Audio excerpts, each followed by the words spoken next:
please start with roll call. Thank you. Dr. Bopey? Here. Dr. Bopey is present. Mr. Castile?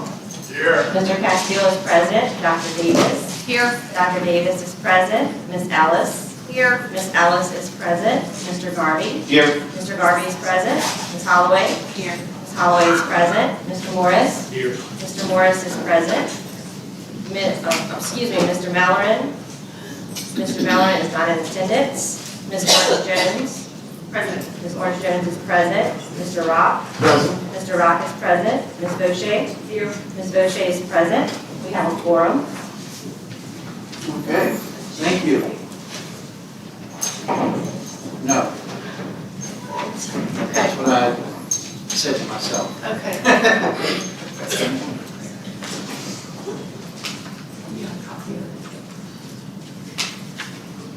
Can I improvise? If one of our board members would be so kind as to give us, say the invocation of some sort and lead the pledge.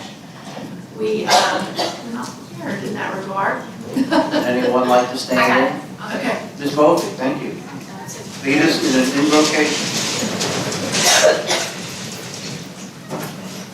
Heavenly Father, we thank you for the opportunity to gather today. We pray, dear Lord, that you will reign true in our hearts. We pray that you'll bless the people who came from all over our state, some to be recognized, some to inform our work. We pray for the board members, dear Lord. We pray that you will be with us as we are thinking about the students of our state. We just thank you for all the ways that you've blessed us. Most of all, dear Lord, by sending your Son as our Savior. In Jesus' precious name we pray. Amen. Thank you. I pledge allegiance to the flag of the United States of America and to the republic for which it stands, one nation, under God, indivisible, with liberty and justice for all. Davis, thank you for leading us in the pledge. And we have our next item, The please. next item is consideration of the recognition of green ribbon winners. Can we get a motion on the floor to recognize our green ribbon winners? Ms. Bopey, second by Ms. Holloway. Thank you. Dr. Brumley? Yes, ma'am. So we are excited to have an audience full of individuals today, many of which are going to be recognized today for various acknowledgments. At this point, I'd like to ask Ms. Sharon Case from our academic content team to recognize our green ribbon winners. Good morning and this afternoon, and thanks for having us. We're really happy to recognize these folks. Today we're going to recognize the 2022 U.S. Department of Education Green Ribbon Schools from Louisiana. The Green Ribbon School program recognizes and honors select schools in their innovative efforts to reduce environmental impact and utility costs, health and wellness, and ensure effective sustainability in education. In addition to local and state recognition like we have today, these schools have also been invited to a ceremony in Washington, D.C. in July. This year, only 27 schools from across the country were selected for this honor, and Louisiana has 3 of them. We asked the delegation from each school to come forward as your school is called to receive your recognition certificates and a banner to display at your school. Our first school is Villa Del Rey Creative Science and Arts at Magnet School in East Baton Rouge.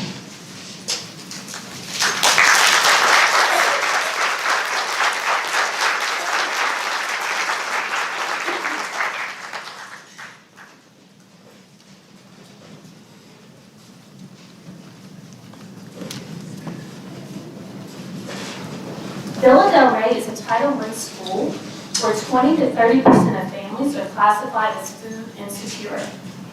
Recognizing the impacts that school families face, Villa Del Rey and district staff embarked on a mission to implement educational activities and initiatives that invoke long-term community health and viability.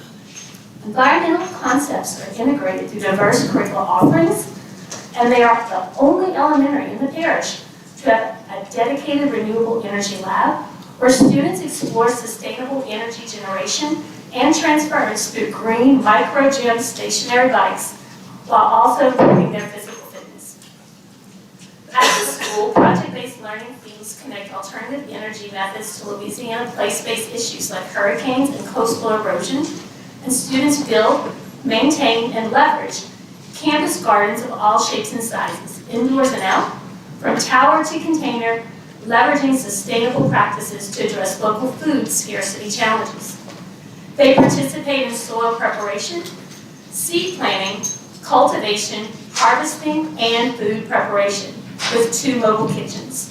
Additionally, through a partnership with Aramark, students conducted a school-wide energy audit and learned strategies to reduce energy and water consumption. And the student energy team conducts bi-weekly campus walkthroughs to identify ways to reduce energy consumption. Through various conservation efforts, including rainwater reclamation, awareness campaigns, and the implementation of different water-saving policies, Villa Del Rey reduced on-campus water consumption by 73% over 6 years. Congratulations on your efforts, and we applaud you today.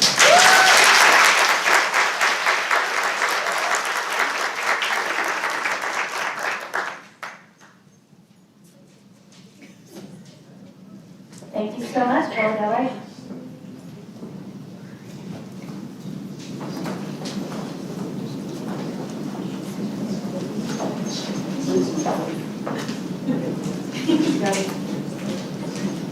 Next of our 3 schools of 27 nationwide, Caddo Parish Magnet High School, Shreveport, Caddo Parish Schools.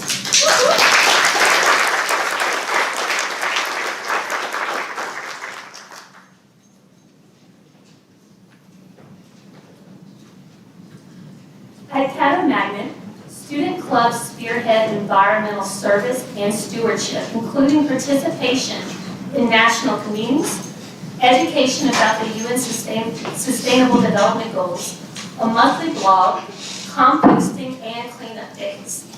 Through partnerships with the Louisiana Water Environment Association, students identify ways to solve water problems. Additionally, students use the nearby Coates Bluff Nature Trail and Red River National Wildlife Trail systems for physical activity and grow and harvest produce in the adjoining community garden for use in the cafeteria and neighboring communities. The original 1964 campus buildings have received efficiency upgrades over time, including new thermostats, HVAC systems, and roofs, and the school participates in synergistic energy savings plan. Students engage in the school's energy conservation efforts through programs and activities in advanced placement, environmental science, and Greens Club. Water quality and grounds efforts include student research and construction of stormwater retention areas, student building of water composting bins, the installation of a greenhouse, rain barrels, raised beds, and water bottle filling stations, student water quality monitoring and storm drain marking, and the designation of a National Wildlife Federation certified schoolyard habitat and monarch butterfly way station. The principal picks up coffee grinds from a local Caddo alumni-owned coffee shop, and student volunteers mix shredded paper and coffee grounds to compost. Caddo has a long tradition of hosting stress relief picnics every semester during the school day, and extracurricular offerings from service and stewardship and yoga in the courtyard to knitting club provide other outlets to relieve student stress. Thank you so much for your efforts, and we applaud you today.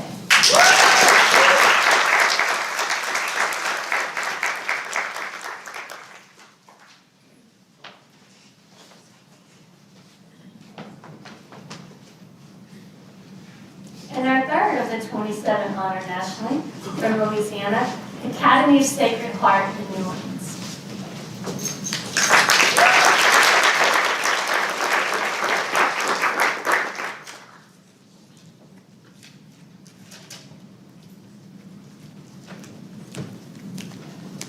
Sacred Heart is an all-girls school that serves age 1 through grade 12. The school established the Sustainable Hearts Program in 2019 to still transformative, community-wide action and environmental stewardship.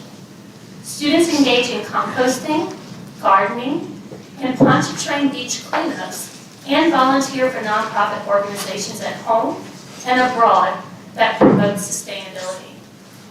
The Innovation Lab promotes design thinking methodology to problem solve, such as engineering an entirely renewable energy source powered city or researching fast fashion and designing upcycled clothing. Students in the iLab exercise design thinking, empathy, and civic values by participating in social and entrepreneurship projects, such as designing campus stormwater management solutions.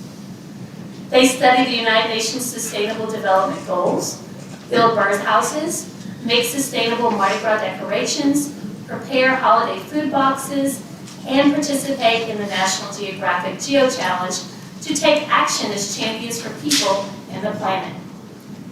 Sacred Heart's digital media students dedicate 35% of their weekly time to show sustainability.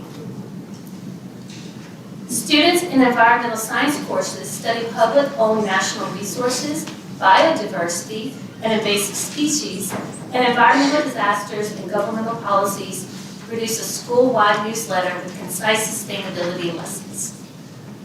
Sacred Heart contracted with Johnson Controls, an energy-saving company, to implement a phased efficiency program, including audits and upgrades.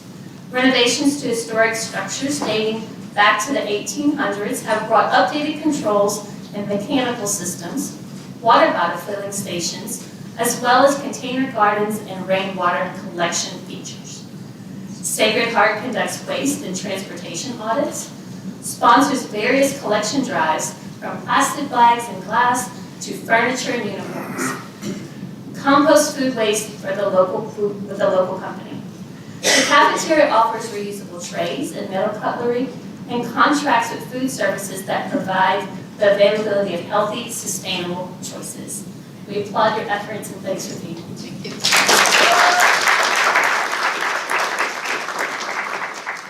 Congratulations to all the Green Ribbon School recipients. We look forward to growing on your success and recognizing even more Louisiana recipients in the future.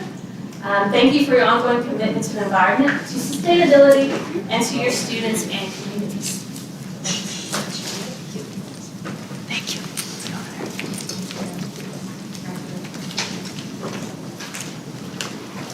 Okay. Very nice stuff. We have a motion on the floor to receive that presentation. Do we have any objections to the motion? Hearing none. Next item, please. Next item, consideration of Louisiana students, recognition of Louisiana students named for the 2022 U.S. Presidential Scholars. Need a motion to receive this presentation, please. Ms. Spokane, second by Ms. Davis. Dr. Davis. Who is going to present this? Yes, sir. Thank you, Mr. Garvey. At this point, Dr. Singleton from our team will come up and make the presentation.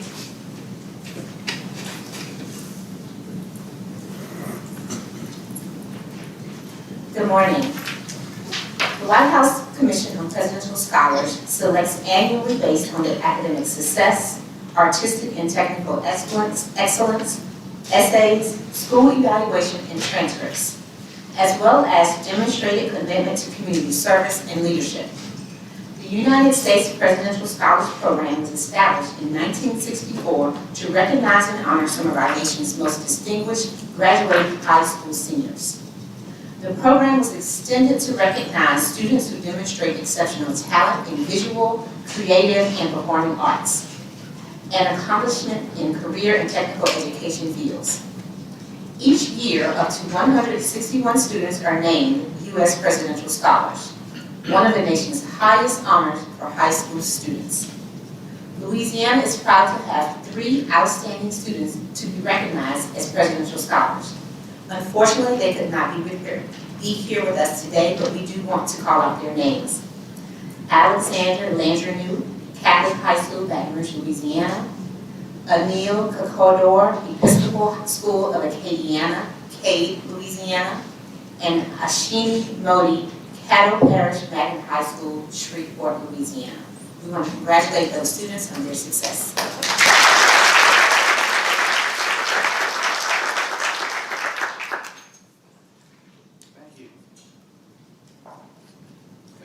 that presentation, I presume?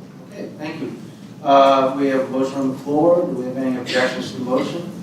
Seeing none, the motion carries. Next item, please. Next item, consideration for the recognition of the School Health Provider of the Year.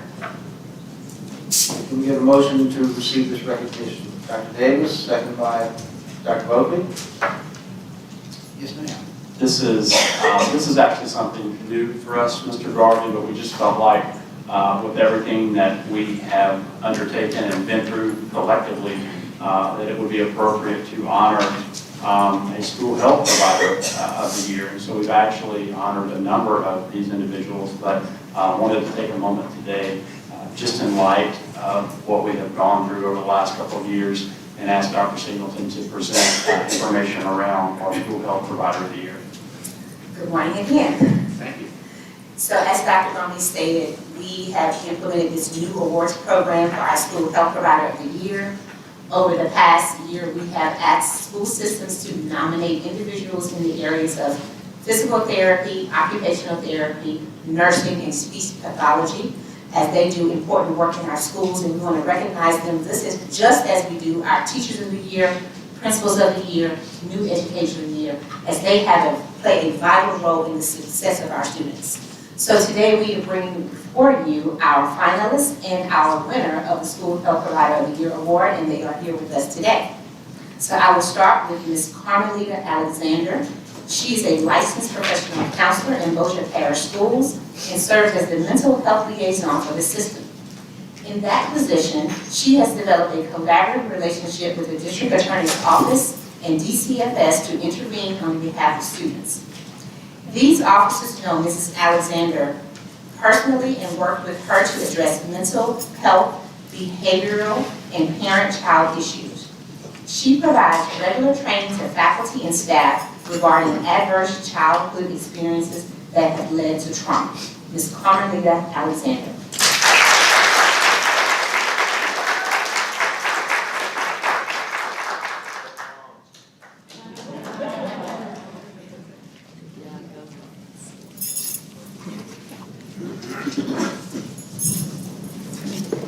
Next, I would like to introduce Ms. Allison Richardson. She has been practicing as a speech and language pathologist for the past 28 years, with 13 of those years working in Livingston Parish schools. By developing and building meaningful relationships with coworkers, students, and their families, Allison has been able to magnify the role of speech-language pathologist to more than that of a traditional clinician. She has established herself as a vital resource to her schools, faculty, staff, and community. Her clinical expertise is actively sought out by others in and out of the parish routinely. Ms. Allison Richardson.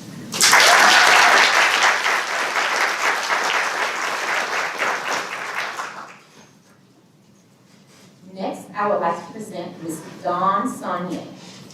Dawn has been providing occupational therapy services in Livingston Parish for the last 6 years. During that time, she has worked to establish an interdisciplinary dysphagia team to promote student health. Dawn advocates for students in the classroom setting and in IEP meetings. She has volunteer roles as a director and currently as chairperson for the American Occupational Therapy Political Action Committee Board Director, have allowed her to be a voice to impact legislation at the federal level. Ms. Dawn Saunier.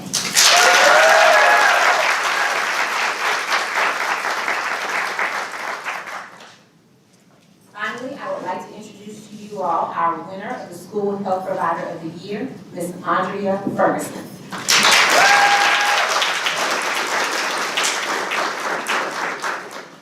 Andrea has worked as a registered nurse for 30 years and served as a school nurse in Beauregard Parish at DeRiver High School for the last 21 years. Worked as a coordinator of health services for Beauregard Parish, president of the Louisiana School Nursing Organization, and is the Louisiana liaison for the National Association of School Nurses.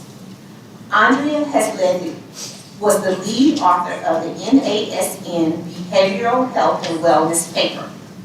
Andrea serves on the State Nurses Advisory Council and collaborates with other nurses from around the state to advocate for student health and wellness. In addition, she serves on the Louisiana School Health Advisory Council. Andrea is a leader in her profession and frequently guides school nurses throughout Louisiana.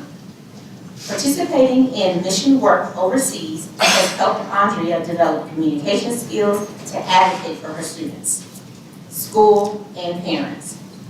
Andrea recognizes that many students do not have access to health services outside of school. And because of this, she advocates for growth of health services in her school, district, community, and state. Ms. Andrea Ferguson.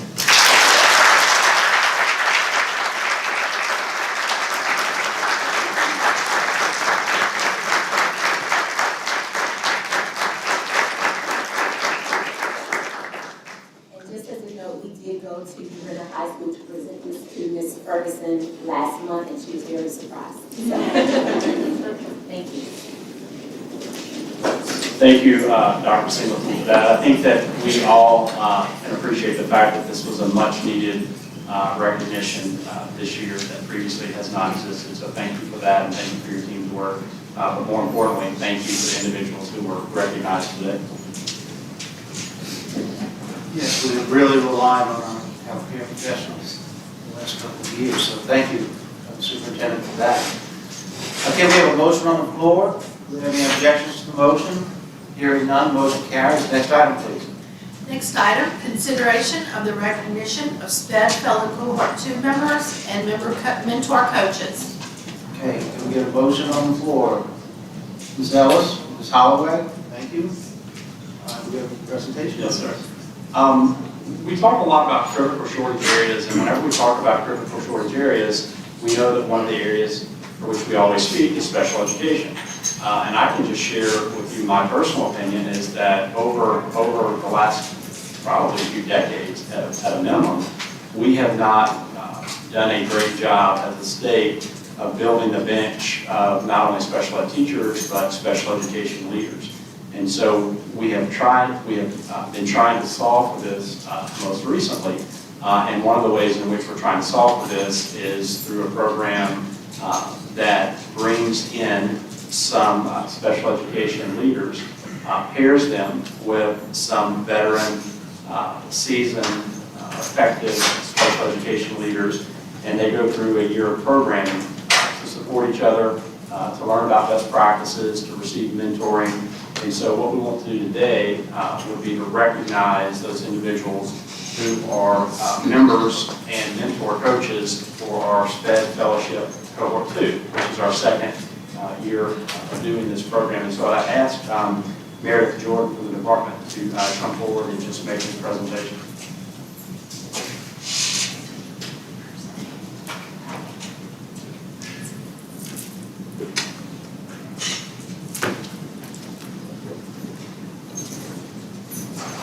Good afternoon.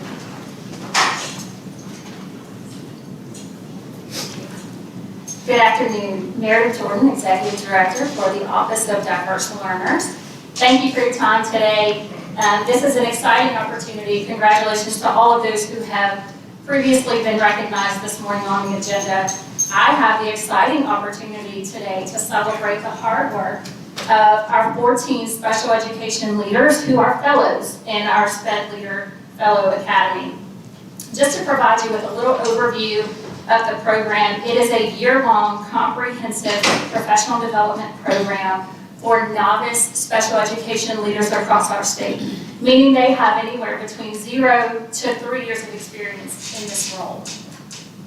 Our academy was created to address, as Dr. Brumley stated, a key need in special education to reduce the attrition of leadership within our school systems, provide training to increase influence in the field, close educational gaps for students with disabilities, and to foster their passion that I've witnessed all year long with this group. We know that retention of leaders in key high leverage positions are essential to moving the needle for our students with disabilities. And so we know that we have a group of SPED leaders each year who plan to retire. This year, who plan to retire in the next 3 years. And so We also know that our SPED leaders across the state, the vast majority of them want professional development, and they appreciate this support and this program that we offer at the department. And so this academy seeks to address this need. We're equipping these special education leaders with the tools, the knowledge, the support to develop and execute systems level change for our students with disabilities across our state. So just to give you a few more details, we have a year-long sequence of study. They participate in mentor coaching, and they conclude, as they have been today, with presenting their executive learning project. The sequence of study covers key topics: strategic budgeting, stakeholder engagement, closing achievement gaps, leveraging data, leadership development, managing a team, engaging stakeholders in their systems around this work. Our 4 mentor coaches are expert special education leaders and practitioners. They provide resources, regular check-ins. They support throughout the development of their executive learning project, giving them feedback, guidance in solving those real-world system-level problems that our special educators are facing. And so I want to ask our mentors as well to stand in recognition and much appreciation for the work and the support that they've given their fellows throughout the year. So I want to recognize Jeremy Kirk of St. Bernard Parish.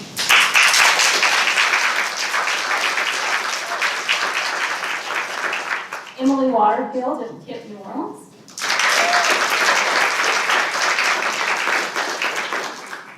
Dr. Shayla Guidry-Hilaire of NOLA Public Schools. And Roxanne West with RBW Consulting, recently retired from DeSoto Parish, but we're not letting her go. Their support has been unwavering for their fellows throughout this cohort, and I truly do appreciate each and every one of them. The final key component of the Academy is the Executive Learning Project, which provides fellows a framework to address the need for system-level change.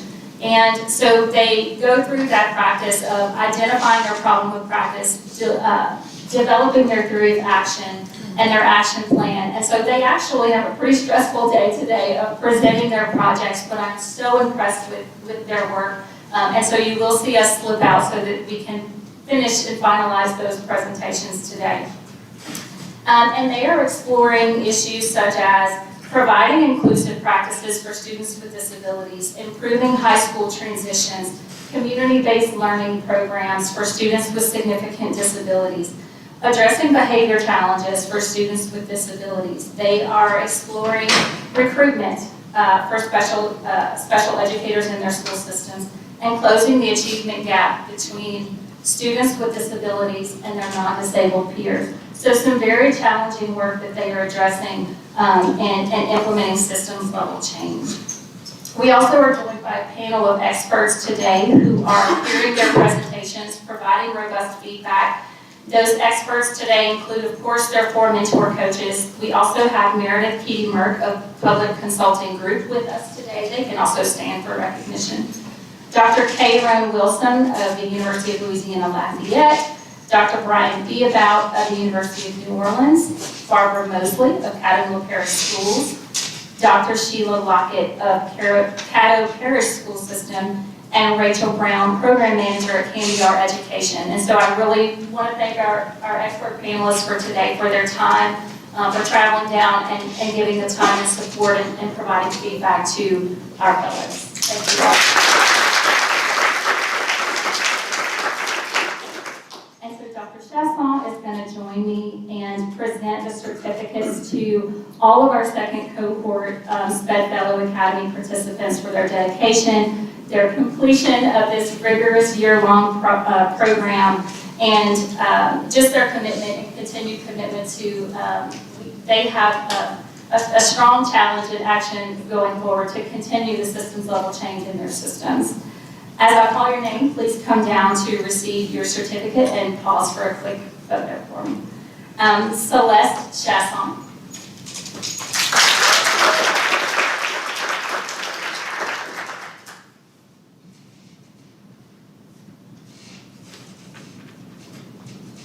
Lauren Owen. Laura Owen.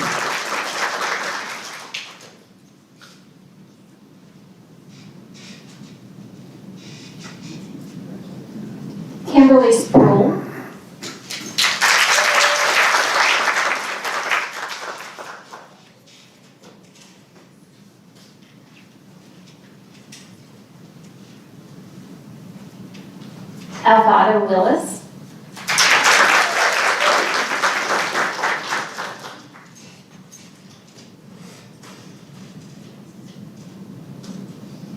Tammy Armont Hill.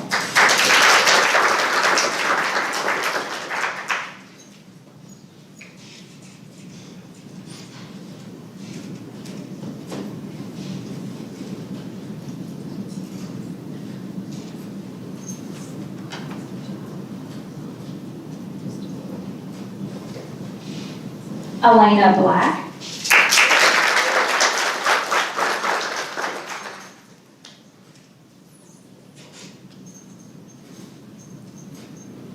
Anna Diperna.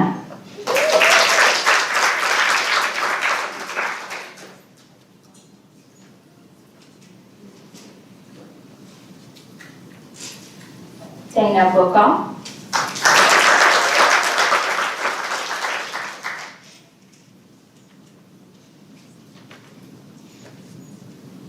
Leah White Allen.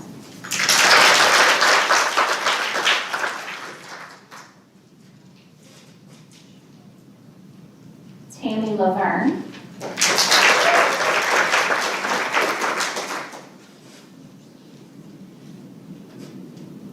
Leslie Ortiz.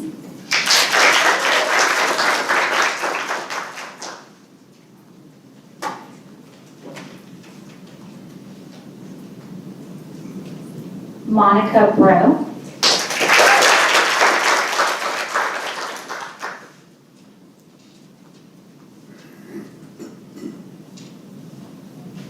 And we had two fellows who could not join us in person, Margaret Parker and Amy Bertucci. Congratulations to our second cohort of Special Academy.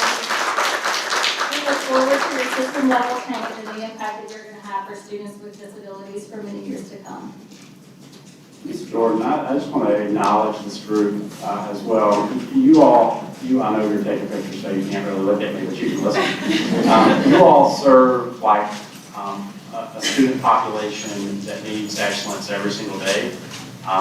You all work with parents and advocates who are especially passionate, and I know you face incredible pressures in your role every day. I often, as a system level leader, used to say that the role in which you work is potentially one of the most difficult in the system because of those various reasons. And so I just ask that you continue to try to push forward, continue to look for new ideas to better serve our students with exceptionalities. We have a long way to go, and they deserve our best. And much of my hope that we can do better is in your hands. So thank you for what you're doing. Continue to do it for many years, and let's partner together to do better for those kids.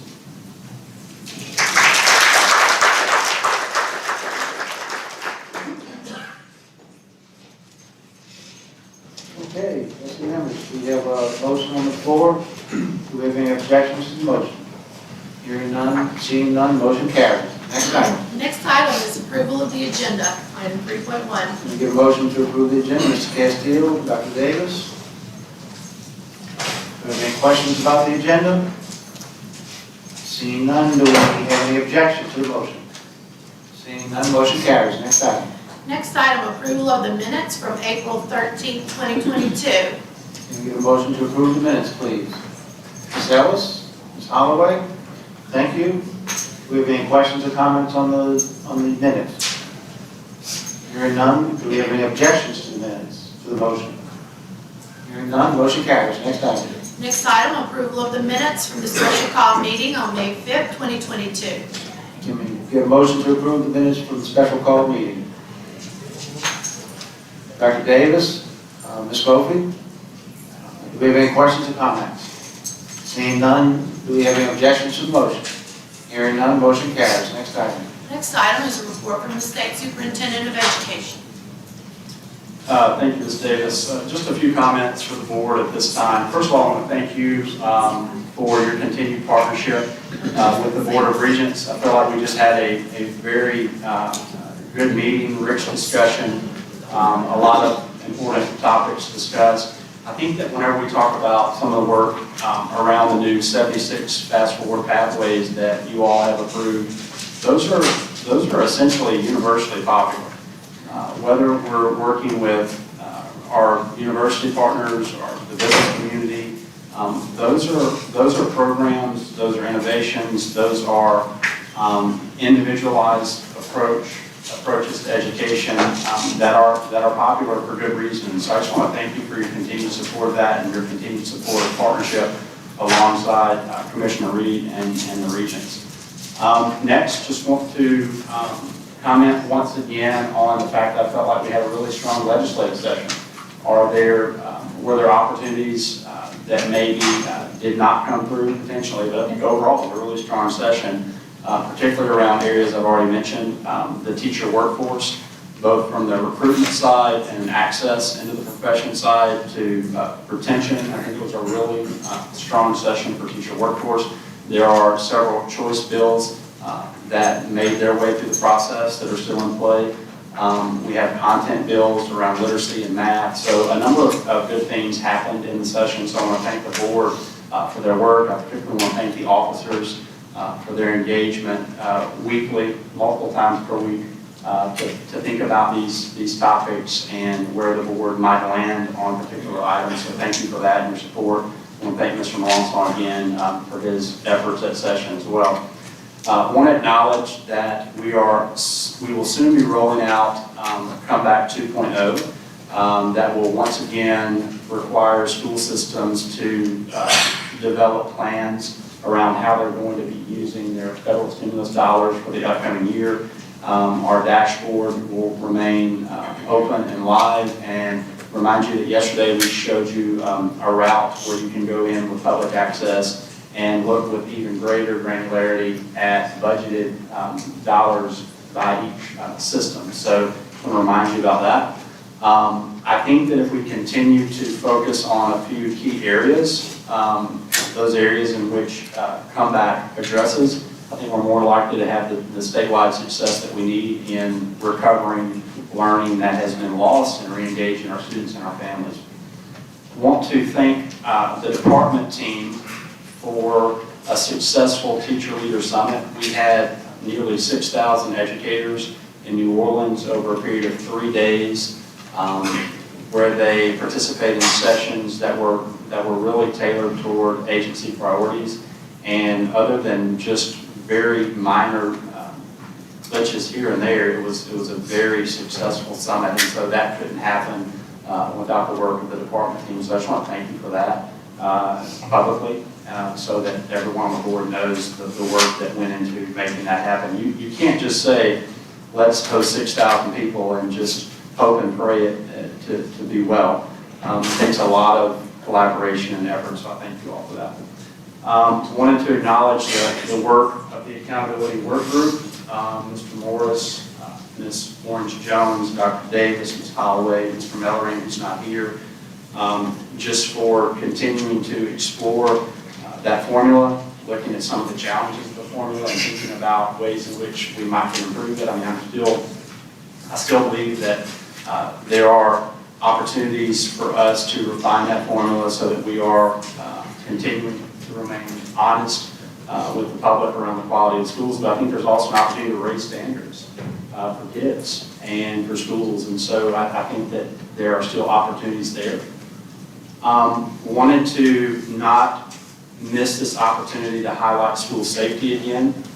I know we talked about it yesterday. I know we had an agenda item about it yesterday, but it's really important that in whatever ways that we can do this, that we create school cultures where our kids feel comfortable letting adults know if something is not right.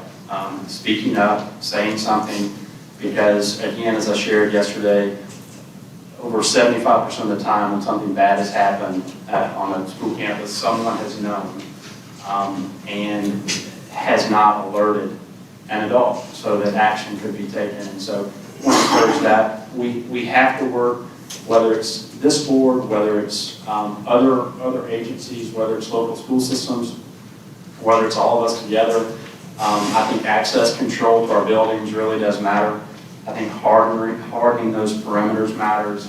Single points of entry, double doors, simple construction projects that might have some associated costs, can go a long way in preventing something bad from happening or creating additional opportunities for good guys to get in to a situation where there's a bad guy. I think we have to continue to invest in mental health. There have been increases in things such as emergency room visits around mental health issues since the beginning of the pandemic. We know that suicide rates, particularly in adolescent girls, their attempts have basically doubled. And so I'm thankful to this board for you all continuing to support the administration as we have invested in mental health for our communities. And then law enforcement and school systems and fire departments continuing to train together is really important. We will be coming forward with some additional information around food safety in the near future. Again, I'll acknowledge there was a really strong summit here in EBR. I see Dr. Narcisse there with the collaboration with the state police and EBR, inviting some local citizens. Thank you for that. We as an agency held a similar process with system leaders, so we will continue to do those things. Hurricane season is underway. Our Hurricane Commission continues their work. I want to thank Superintendent Boucher for her participation on that commission. One would be hard pressed to find a leader with more experience in hurricane preparation and response than Superintendent Boucher, so we're thankful for her participation. And we will continue to work to build that playbook. We are not there yet, but that remains a work in progress. So just wanted to acknowledge those things, Mr. Garvey, and that concludes my report. I would not be surprised if Ms. Boucher said that she wished she had less experience in the hurricane area after Hurricane Katrina in particular. I'd like to take a moment to recognize one of our favorite elected officials who walked in just a minute ago. The Mayor of Monroe, Friday Ellis, is joining us. I think he might be here to take someone to lunch. We wish you well with that. Okay. Next item, please. Next item, reports from BESE members regarding their statutory and legislative appointments. Okay, do we have any reports or comments from, yes, Mr. Rock? As you know, I serve on the JAG State Board, and on Monday at 4 o'clock, we have a JAG Board meeting in New Orleans, as well as they were having a national meeting on Tuesday. But it's quite impressive to hear the 3 young JAG graduates speak about their experience and how much that program really, I guess I could really say, really saved those children. But it was really great, and the thing that came out of the board meeting, we want to encourage all the superintendents around the state to enter into the program, the JAG. We have quite a number of districts without the JAG program. But in just a short time that I've served on the board, a number of meetings, it's really impressed me to see how much it does for our kids. So we encourage other superintendents to take advantage of the JAG program, but it was a great meeting. It was great to also be in there for the national meeting for a short time. Thank you, Mr. Rock. Do we have any other BESE members that would like to speak about anything that they participated in or experienced since our last meeting? Okay. Seeing none, let's have our next item, please. Next item, board committee reports. Item 7.1, academic goals and instructional improvement committee, Mr. Morris. On behalf of the Academic Goals and Instructional Improvement Committee, I move to approve motions 1 through 34, note that motions 28 through 32 are notices of intent. Okay, can we have a second for that? Mr. Rock, thank you. Do we have any questions or comments? Hearing none, do we have any objections to the motion? Hearing none, motion carries. Next item. Next item, administration and finance committee, item 7.2, Ms. Holloway. On behalf of the Administration and Finance Committee, I move to approve motions 1 through 50, noting that motion 50 is a notice of intent. Okay, can we get a second to that motion, please? Ms. Ellis, thank you. Ms. Boucher. I'd like to recuse from motions 33 and 40. You know, I probably shouldn't have seconded that since I have to recuse. Okay, can we get a different I second. member, Mr. Rock? Thank you. I need to recuse as well for motion 33 and motion 44. I need to recuse from motion 18, 19, 25, and 41. And I recuse with respect to motion 40. Ms. Bowden? 16, 32, 33, 35, 37, 41, and 44. Please recuse. Thank you. Okay, other than that, do we have any questions or comments? Seeing none, do we have any objections to the motion? Hearing none, motion carries. Next item. Next item, 7.3, Educator Effectiveness Committee. Ms. Ellis? On behalf of the Educator Effectiveness Committee, I move to approve motions 1 through 10, noting the motions 4, 5, and 6 are notices of intent, and motion 7 is a declaration of emergency.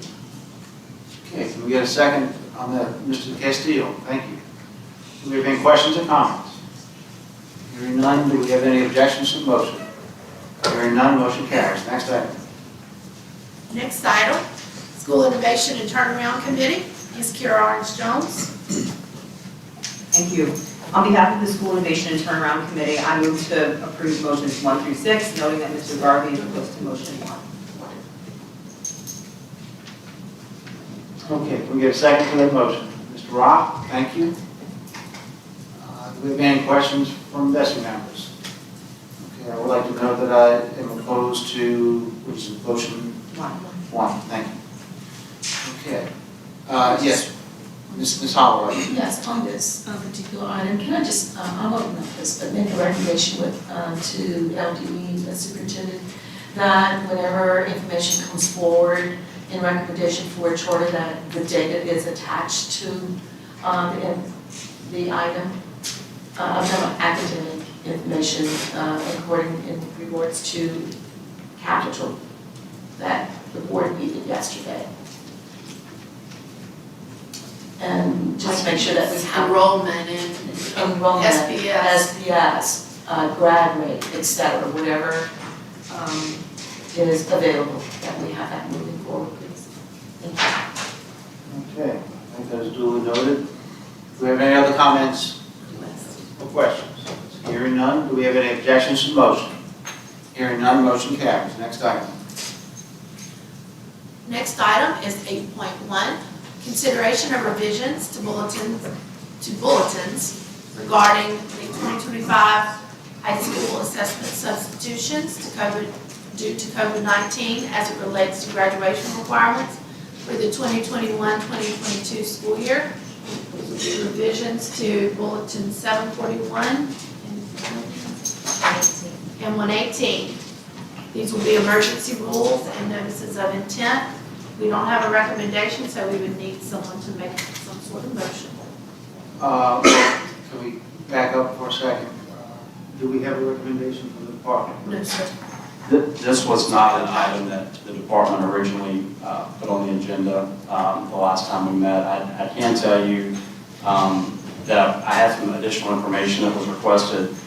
Since the waiver that was approved a couple of weeks ago, there remain 908 students, 908 students in the state of Louisiana that are not eligible for graduation because of EOC. So these would be students in parishes that are not listed in a hurricane declaration.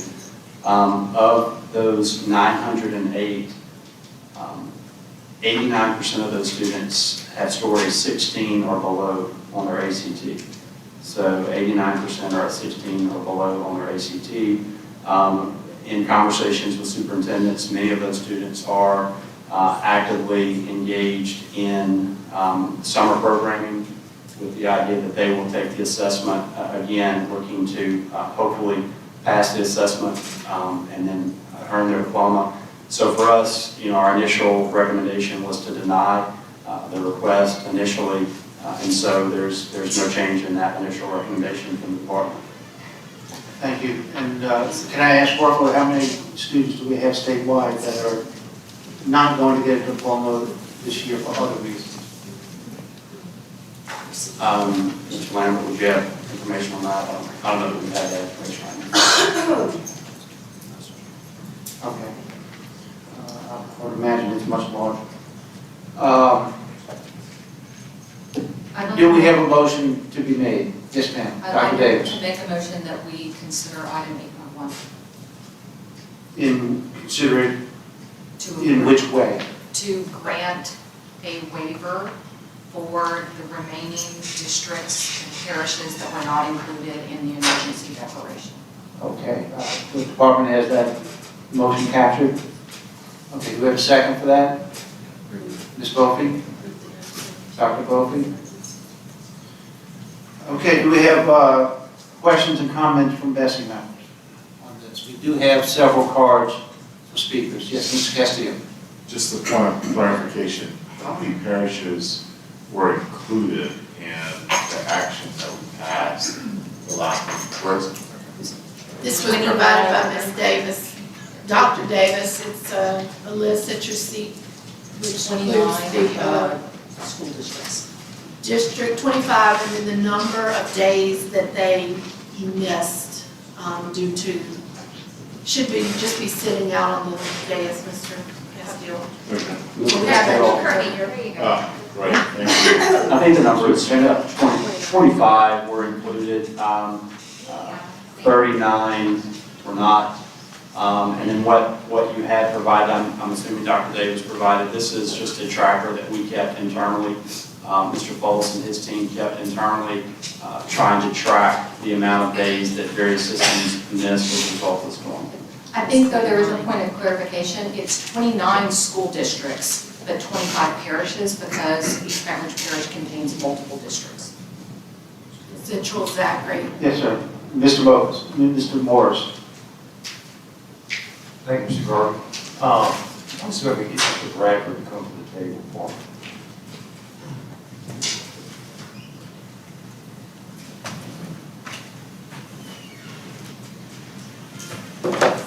Mr. Bradford, I'm reaching out to you, not really putting you on the hot seat this morning, or rather this afternoon, but really just to see if you can help us with institutional knowledge here.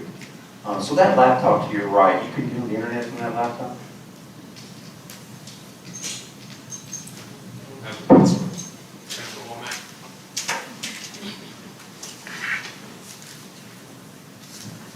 The answer is no, he so far cannot get on that laptop.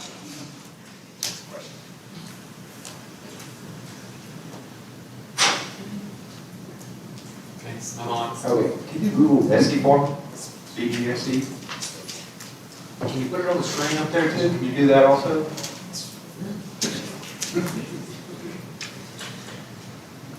Oh, that's Down.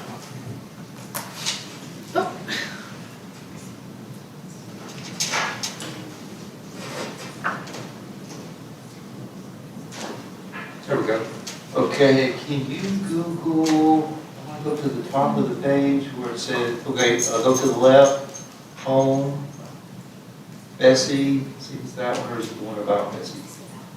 Okay, go to about BESE. Responsibility, outline, go back to responsibility, there we go, responsibility. Okay, that very first statement right there under responsibility.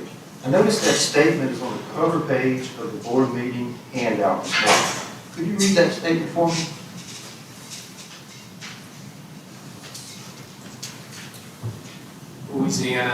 Louisiana's State Board of Elementary and Secondary Education provides leadership and creates policies for education that expand opportunities for children, empower families and communities, and advance Louisiana in an increasingly competitive global market.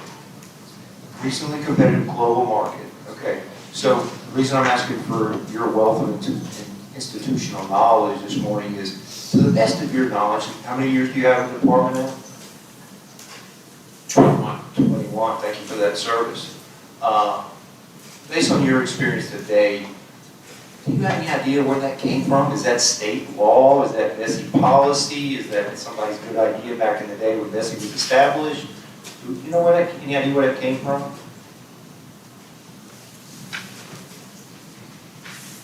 The language on the end of that competitive global market would have maybe been in the 2008 to 2010 timeframe when we were in the administration of Superintendent Pastorek. That, you know, we had some similar competitive global market on the department side. So I don't know when this statement was made, but it is a mission statement of BESE, so I don't know. So it's not There's a state historical- law, it's. Well, I don't know if it is state law. Okay. So we don't think it's state law, we think it's, so it's at BESE's discretion, we could change it. It's not state law, right? But it does say that our responsibility, right, is to prepare our kids to compete in a global market. That's the way I read it. So this board, that stated responsibility to the public, could choose to honor that stated responsibility or change it.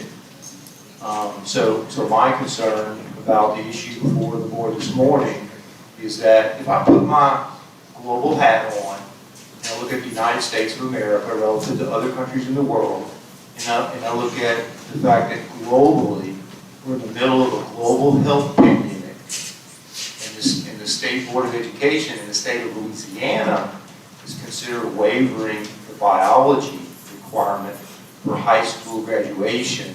It seems counterintuitive to what the rest of the world is doing to try to make best efforts to educate their kids in biology and other sciences and health-related fields so that they could be better prepared to compete in that global market. That's the point I wanted to make this morning and share with the board so everyone's aware that that is the BESE responsibility that's published on the BESE website, and those are the expectations that we're giving to the public. Thank you, Mr. Bradford, this morning. Thank you, Mr. Morris. Dr. Davis. So I'd just like to make a couple points because I'm the one that asked that this item be placed on the agenda. I don't want to rehash the debate about whether or not the COVID waiver is warranted on the grounds that this year's seniors endured 3 years of COVID disruptions during their high school career. Instead, I'd like to focus on the motion that we made regarding a waiver for IDA parishes that allowed them, over 1,200 of them, to have that biology waiver that you just mentioned that passed unanimously with no discussion. After that meeting, I think it was unanimous. It was not, so who voted no? Mr. Garvey, thank you. So thank you for correcting me on that. So we had one no vote. After that meeting, I asked for data for the 29 school districts, or the fewer parishes, regarding the days of school that were actually missed.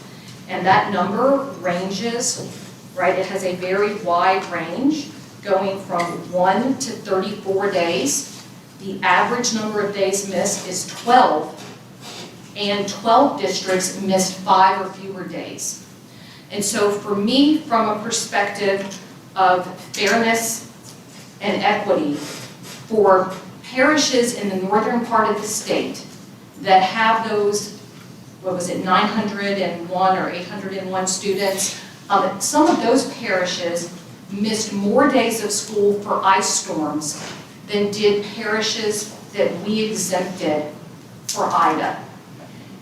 And I am asking that those school districts be treated fairly, to be granted a waiver for their students, not a free pass, but they also have to do the 20 hours of remediation over the summer in order to be able to graduate.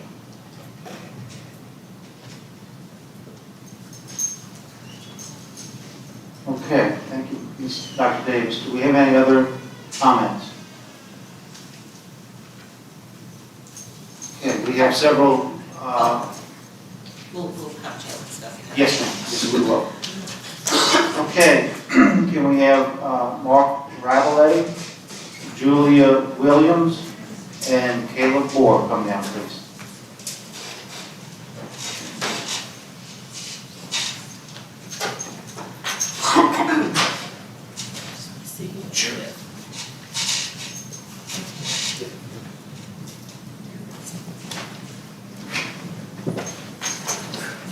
Is it matter what order we go in? No, ma'am, but we would like to hear from you first. if you And don't mind. say your name, please. That's what I was going to Say your say. name. My name's Julia Williams. I spoke to y'all last time we were here for the same topic. I'm the principal at Northside High School in Lafayette, Louisiana. And I sit here in support of this waiver. Before I reference it better, it is what it is. Okay, so my concern is the inequity that we're talking about here and the number of students who are not graduating while their peers graduated without even having to take this test. So when we talk about empowering and enabling in our communities and our future, the students are not being held to the same standard. So you're looking at students who are graduating who never even took a test that another student is not graduating because they can't pass that test. It's totally inequitable. And so when we're concerned about students coming out into the workforce and we're saying that they haven't passed the US history or a biology test, what about the other students who also did not pass or take the US history or biology test because of the year that they took those classes and were exempt? And those exemptions were decided by adults. The adults made the decisions for those not to count anymore. So I'm holding in front of me a transcript for a student who did not graduate with a 2.8 GPA because they cannot pass that US history test and they were exempt from the biology. And then I can flip to this one who did graduate after attempting 42 credits in their high school career, but they were exempt from both biology and US history. So this student with a 1.06 did graduate this year, never took those tests, and we gave them the diploma. I'm not asking to take that diploma back. What I'm saying is, we have another student right here with a 2.8, met all graduation requirements on time in 4 years, and they did not graduate because they were exempted from the biology and could not pass the US history test. That is inequitable actions on our part. These students deserve to earn the waiver, do what we want them to do this summer, and earn their diploma like their peers. So I know I'm going to go down on my time quickly, but you do have this document in front of you, and if you look at the bottom of it, it gives you a snapshot to kind of put together the inequity we're talking about here. The number of parishes that got that waiver at the last meeting, so now all of those students got to graduate no matter what test they took or how they did, if they met all the other requirements. You've got the kids then who had to take, or were exempt from the test, weren't in those districts, and got to graduate. And then you've got the ones that are left, the 908 seniors who are not being held to the same standard. We're not talking about whether or not a student was able to pass the test. We're talking about students graduating who didn't even have to take the test. Thank you. Mr. Ravelli? Hello all, good afternoon. Mark Ravelli, Chief Academic Officer for Lafayette Parish Schools. I won't rehash everything. I do appreciate you guys at least hearing again the arguments and having the debate one more time. I will say, as a district, at this time last year, juniors going into their senior year, we had about 2,000 potential seniors in our district. Of that 2,000, we had well over 300 that fell into this bucket that had they not tested, documented on their transcript, meaning that their original 10th grade year was interrupted by COVID, and were unable to complete US history or pass US history at that point. So about 300 plus kids rounding out last year going into this current school year. I'm proud to say, with the work of our principals, counselors, school, we got that number down to less than 30 when we were up here last month. That number is down to 15, less than 1% that we currently have for our district. While I'm extremely proud, it's still 15 kids that we need to address and discuss. To Ms. Williams' point, it's important to note that these kids did not finish a full year of biology, nor have that initial test immediately upon completion of that full year of biology. Therefore, they were thrown into remediation, recovery, and retest, almost tripling their chances to not pass that initial biology test. Furthermore, it put all the eggs in the basket of US history. US history has a failure rate for initial testers twice as high as any other LEAP test that you guys have on the books. The last thing that I'll say that's, I don't know how else to say it other than it's just worth noting. I would contest that a kid who is, because these 15 are currently in summer remediation today. Some of them got buses, we arranged for transportation, city transportation, we're getting them with a high-quality teacher, and they're gonna get a good instruction. We're still fighting for those 15. Guys, I would argue that for a high school kid, 17, 18, 19 years old, to complete every other requirement that you ask, and to still face a test that they're not 100% confident in, they never got a full year of, they've taken these tests 2-3 times, I would contest that kind of persistence, resilience, and effort is exactly who I want in the workforce.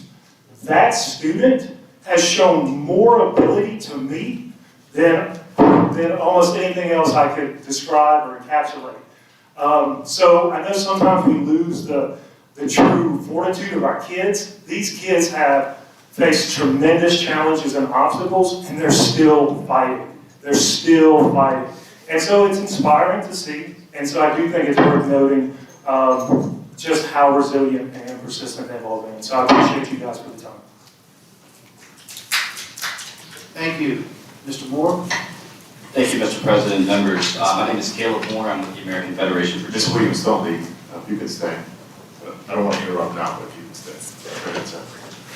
I would like to make the argument in opposition to this measure on the grounds of fairness.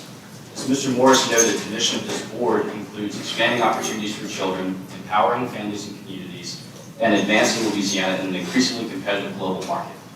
Unfortunately, it seems that some have given up on this mission. At its last convening, this board voted against waiving already low standards in K-12 education. Why raise this matter again? Some say that the pandemic and severe weather could cause us to give students a pass when it comes to matriculating through public schools. I assure you, an increasingly competitive global marketplace offers no such passes. Since 2022, over $4 billion in ESSER funds have been brought to K-12 education in Louisiana. Billions of dollars to solve the tangible problem of learning loss for students currently enrolled in our schools. Yet I've seen very few in-depth conversations on how effectively this money is being spent, but we're here again to discuss moving kids along unprepared for their next steps. Instead of excuses, we need people who are energized and ready to get to work remediating these losses. However, it's becoming too commonplace to come here and hear suggestions on how we can give up on Louisiana students. I want to be clear, this isn't a kid problem. This is an adult problem. As a former public school student, more recently than many people in this room, it's painful to watch a second vote on giving up on Louisiana students. It's not their fault that they were hit with the pandemic and severe weather. Do not punish them by sending them into the workforce and higher education unprepared. Just because a decision was made last meeting without data doesn't mean that we have to make a mistake again. My brother's in high school right now. If I had to make a choice between remediating him or letting him go out into the world unprepared, it's a very easy decision for me to make. Fulfill your mission, and please believe in what Louisiana's kids can accomplish. Thank you. Thank you. Mr. President, Mr. Castillo. Thank you, Mr. Jim. I appreciate that. Ms. Williams, you were Teacher of the Year in 2008? 2011. 2011. I want to ask you about the examples that you gave. So we have a student that, based on the system that we, using the phrase that the gentleman just used, that the adults created, that made a 1.06 cumulative GPA, and under our system, that student is allowed to graduate, correct? Yes, sir. So this student was able to, he or she graduated, never took the biology or the U.S. history test, and with a 1.06, graduated, headed to the workforce or something else. Sounds like something's wrong with our system. But we have a student with a 2.8, which is a B minus GPA?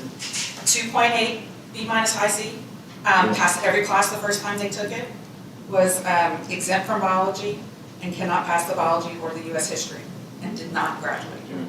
You know, I had a conversation with someone yesterday or the day before about how students feel compared to when some students seem to get an advantage over another. So if a student that had a 2.8 GPA, B minus, high C, does not graduate because of the system that we, the adults, created, doesn't get to graduate, and learns of a student with a 1.06 that does graduate based on the system that the adults create, how do you think it makes that child feel that made the 2.8.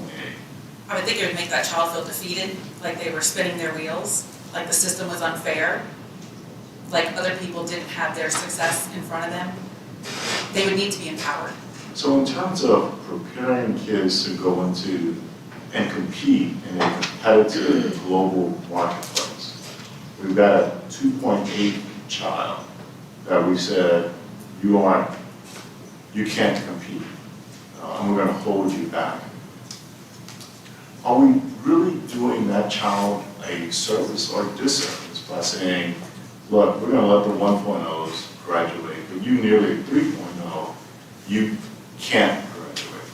Can't graduate, we're doing the student a disservice, and now the student's probably headed to look into high set if they don't pass the summer. Okay.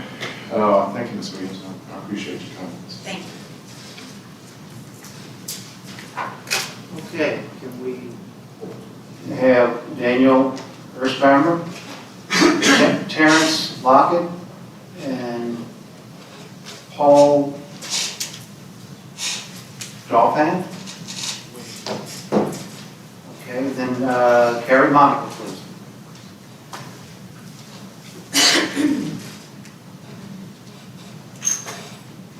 Good afternoon. I'm Daniel Erstheimer. I'm CEO of the Pelican Institute for Public Policy. For those of you who don't know, I think I've spoken to most of you about this issue. The Pelican Institute is Louisiana's free market think tank, and our mission is about human flourishing, removing barriers to flourishing, and ensuring that everyone in Louisiana has that opportunity. Education is a major component of the opportunity to flourish, and you all wouldn't be serving here if you didn't know and believe that, every one of you. I have to confess being pretty baffled by the conversation so far. And I want to bring up just a couple of points. The first, with respect, I would encourage you all, if you don't remember, and most of you were here, to watch the tape of the vote that happened last time that Dr. Davis referenced. This happened as most of you were standing up to leave. Most of the audience was talking. I was watching on the live stream and could not tell what was going on. So the idea that this passed with, you said no debate and no discussion. That's right, with no data on a substitute motion from, I believe, Ms. Holloway's original motion for one parish. The idea that now we're going to take that and double down on it, one of the pieces of advice my mother gave me as a kid that stuck is when you're in a hole, stop digging. And that's where we are today. Let's remind ourselves of a few things. The first is our current standards for graduation, approaching basic, are 2 full levels below proficiency. To Mr. Castile's point, we have some problems in the system that I think we're all aware of. I'm baffled by the idea on the comparisons that we discussed before, the idea that our standards are so low that someone with a 1.06 GPA is graduating. Regardless of the comparison between the two, the idea that that's the standard that's good enough means we are not fulfilling that global competitiveness mark. And we should not continue to lower our standards because of this. Let's remind ourselves as well, the waiver accounts for 17 on the ACT. ACT itself says this is not close to proficiency. Just as a reminder, 18 in English, 22 in math, 22 in reading, 23 in biology, and 26 in STEM.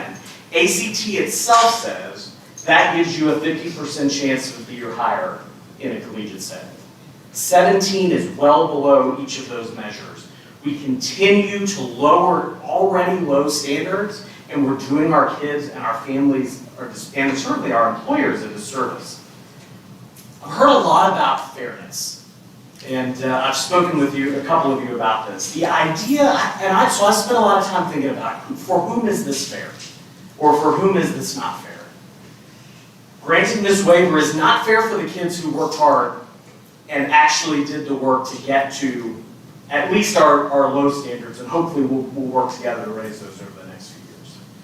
It's not fair, as some have mentioned, for the kids for whom we're granting the waiver. They are now very clearly going out into the workforce by any measure of our low standards unprepared for college, career, or military, whatever step comes next for them. So under the guise of fairness, so far each of the student populations we're affecting is deeply unfair for those individuals. It's unfair for the families who are going to have to be there for these kids if and when there is a challenge or failure in that global competitive marketplace we discuss. This isn't fair for anyone and any of the kids, any of the families involved in the system. And I'll remind again something that many have already discussed. There are $4 billion on the table to solve this very problem. Many times we have a solution and no money. Many times there's great ideas and no money to implement. Now we know very clearly the problem. We've been working toward these solutions, or children have been working toward these solutions over the last couple of years, and we have more money than we know what to do with to attempt to solve this problem, and much of it has yet to be spent, despite continued evidence of the problem. I would urge you to consider these kids to reject this waiver once again as you did last time. Knowing everyone's coming, I respect that people are coming from the right points, from the right motivation and want to help kids. But that every piece of data, every look at this, there's no logic that leads to the conclusion that a waiver is good for anybody in the system. I appreciate you hearing arguments on this, for your openness to discussion, and for your time today. Could I ask the witness a question? Dr. Davis. Yes. The Pelican Institute, correct me if I'm wrong, is a big proponent of parental choice. Yes. So you advocate for homeschools and private schools. I believe you were in support of the savings account bills that went through the legislature.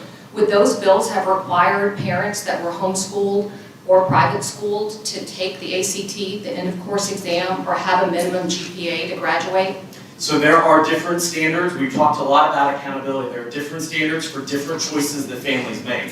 Families that are in a school of choice have a fundamentally different set of decisions to make than kids who are forced into a public school that they're zoned for. So we can have that discussion, we will, on accountability, and standards are going to look different for each of those settings. I understand your point. So you're okay though with giving high school diplomas to individuals who don't take the ACT, who don't take an end of course exam, and who do not have a minimum GPA, if they are in a private school or a homeschool, just not in a public school? Actually, the education, I want to clarify that the education savings accounts do require end of testing exams, and they do require a report to the state. So that's an incorrect statement. Okay, so if they would have been taking those, if they used those dollars to go to a private school, they would have then had to take the end of course exam and pass There it. is accountability and reporting for any of those measures that pass the legislature. Okay, I appreciate that, and then for that clarification, but the fact still remains that we're giving diplomas as a state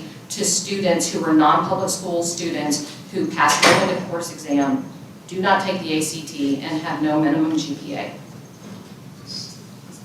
I need some clarification. So Mr. Castillo, I spoke to a superintendent at the Teacher Leader Summit, and that superintendent on this topic said, you know, I've just told some folks that if they can't pass the end of course test, one solution is to just, in the second semester, go and register and enroll at a private school. And that same student could then graduate and get a diploma. Is that an accurate statement? Can a public school student drop out of the public school system and then the next day enroll in a private school and still graduate and get a diploma? I can't speak for every private school in the state. I don't know the answer to that. I suspect part of that's true. Any private school I'm aware of has standards by which they decide graduation. There's no private school of which I'm aware that lets students graduate with no standards at all. So I understand the point you're making. I don't believe that would play out in reality. So we've had some really robust conversations. I really enjoyed those conversations. So I'm concerned that the analysis that you present addresses the greater system that needs some work. And we all agree to that, and we're working really hard on that. I'm deeply concerned that in our effort to shine a light on the fact that we know that we have some challenges, we need to raise some standards, we want to ensure that students are as successful as possible and can compete in the global marketplace, and that we're trying to make that statement with the sledgehammer, and that we, the adults, in addressing the bigger problem, may perhaps be penalizing individual students who are victims of those circumstances and a system that we created years ago. Just Ms. Williams' testimony is an incredibly stark example of we try to do the right things but because we're imperfect in our attempts to do so, we have such inequities that a student with a 1.06 can graduate, or a student that goes to a private school can graduate, but a very hard-working student that makes a B- cumulative GPA can't graduate. And if I may, Absolutely. We and I had some of this discussion a couple of days ago as well. I agree with you, it's a deep disservice, just the other way around. It's a disservice, the testimony from the gentleman from Lafayette Parish is so encouraging that by the work of going in the recovery and doing the work that we know can happen, so many of those kids made it up. We have kids every year, regardless of hurricanes and COVID and everything else, who don't meet the standard. To think that we're going to have a system where every child, every year meets every requirement, I would love that to be the case. But that's just not what the data suggests, right? That's not happening anywhere. That's a utopia. So we're making policy based on some exceptions and lowering standard for this year based on some exceptions that just don't meet the rule, that don't meet the definition of, we talked about some of the deeply impacted hurricane areas where they literally could not go to school and couldn't get the lights on, there was no power. It's a very different situation than the broad waiver that was granted last time, or to suggest that we ought to do that broadly for the state this time. So you and I agree on the challenges we face in the system. We've talked at length about that. I would agree with you, we can't solve every challenge with every decision. What we can do is make sure we're not getting worse. What we can do is make sure we're not moving the ball backward, or moving the standard backward. And I would argue that's what is on the table with this decision right now, is this is the time to say, we're gonna do everything we can to help these kids. We've got money, we've got talented teachers, we've got passionate individuals in the system. We're gonna help these kids get to be ready to enter the workforce and enter there. We should be able to do that by saying, we're just giving up, here's your piece of paper. What does that tell the kids that are coming next? And I know we've talked to some like that. Fair enough. I'd like to ask a point of clarification to my colleague, Dr. Davis. Dr. Davis, is your motion to simply say to those students, you can graduate and you have to do nothing else? Or are you asking that in lieu of the EOC requirement, that there be some alternative measures that a school or school system may take to help ensure that that student can graduate, but there's some integrity to the process in doing so? It's the same waiver that we have granted the previous 2 years. The students will be required to do 20 hours of work in the subject of the EOC that they failed to pass in order to receive their diploma. Thank you. Okay. Thank you, Mr. Osborne. As always, it's a pleasure.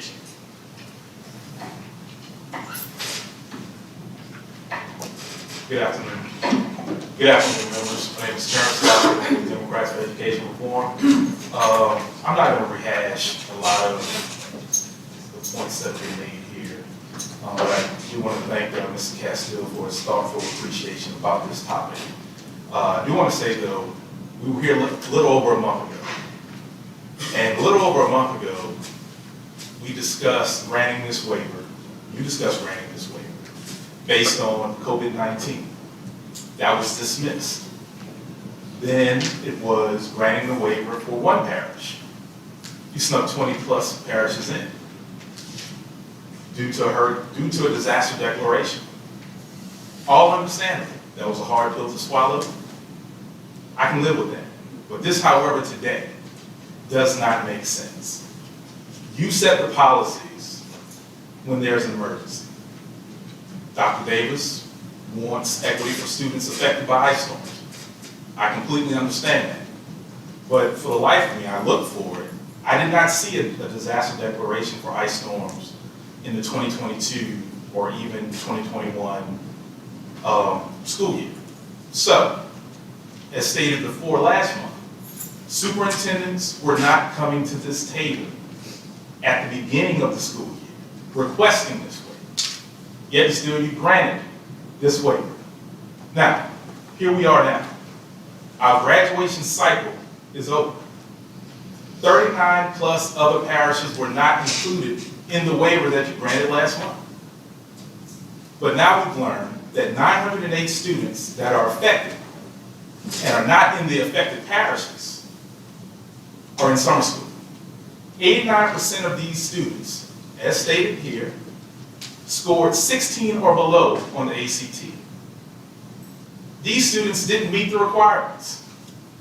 They knew they didn't meet the requirements. Yet still, they're following the normal processes as set by you, the board. They're in summer school right now, addressing their deficiencies. So I ask you, what happens if you pass this policy today? Do they finish out the week and then they're off into the world? Dr. Davis wants them to still complete their summer school requirements. So we grant the waiver, but yet still, you're still in summer school. If this is the case, then I ask you, why are we here? What does this say to the students that follow the standards that you set?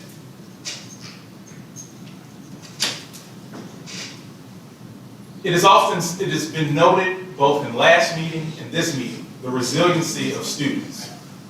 I wholeheartedly agree. Louisiana students are resilient, they're tough, and they take challenges and they push through those challenges. But you stated in the last meeting that this was not going to be a policy that you would repeatedly do year after year. Well, we're not in a new year. We're just in a new month. And we're back here again, and we're back here considering. So your own statement on the mission of BESE, that you will create standards that push Louisiana students to compete globally. If you as the board no longer care about the standards that you set, then let's get rid of all of these requirements. Better yet, let's tell the country that where we want to be is last. And we can assume that position and go on about our merry business. Thank you. Mr. Chairman? Yes, sir, Mr. Castillo. Mr. Lockett, you were here earlier today, and we had a robust presentation, and I was concerned about a statistic that the superintendent brought out. He said, because of the challenges of COVID over the last couple of years, we've had an increased need for mental health counselors. That the suicide rate among our students have increased significantly. I think he pointed out that even the suicide rate among some of our female students had doubled, or the attempts. Are we talking about dismantling the system, or are we talking about that we've had children that have lost parents to COVID, they've lost grandparents to COVID, that we've had an unimaginable experience over the last couple of years. And while we don't know the circumstance of each and every child, that what we're really talking about is an opportunity to offer grace to some students that may need it. And of course, this is not going to ever be a perfect solution. Are you at all concerned about those statistics that Dr. Brumley raises with respect to those students who have been just incredibly ravaged by the pandemic that we just experienced? Mr. Castillo, was that presentation made during the board regents meeting? It was, and if you didn't hear that, I didn't hear it. But still, to answer your point, suicide isn't new. and I'm not saying that without a heart, without a measure of empathy, but a lot of the issues, if we're using that as the issue, then fine, let that be the issue. Let's talk about that. But if we're talking about COVID, which very well may be, I mean, it's listed, so it's a part of this. Are we beyond it? Some would say that we're beyond it. We pushed, everybody pushed, to have students in seats. Regardless of COVID raging, regardless of mutations in the actual virus. We pushed to have students in seats because we felt that it was better to have students in class, in-person learning, for a variety of reasons, outside of, well, just for a variety of reasons that help them holistically. So that being the case, what we're talking about here is granting a waiver. Is it based on a disaster declaration? Is it based on COVID-19? When we were here last month to discuss the issue based on COVID-19, y'all voted against it. Made sense to vote against it. Now we're here discussing it on a disaster declaration.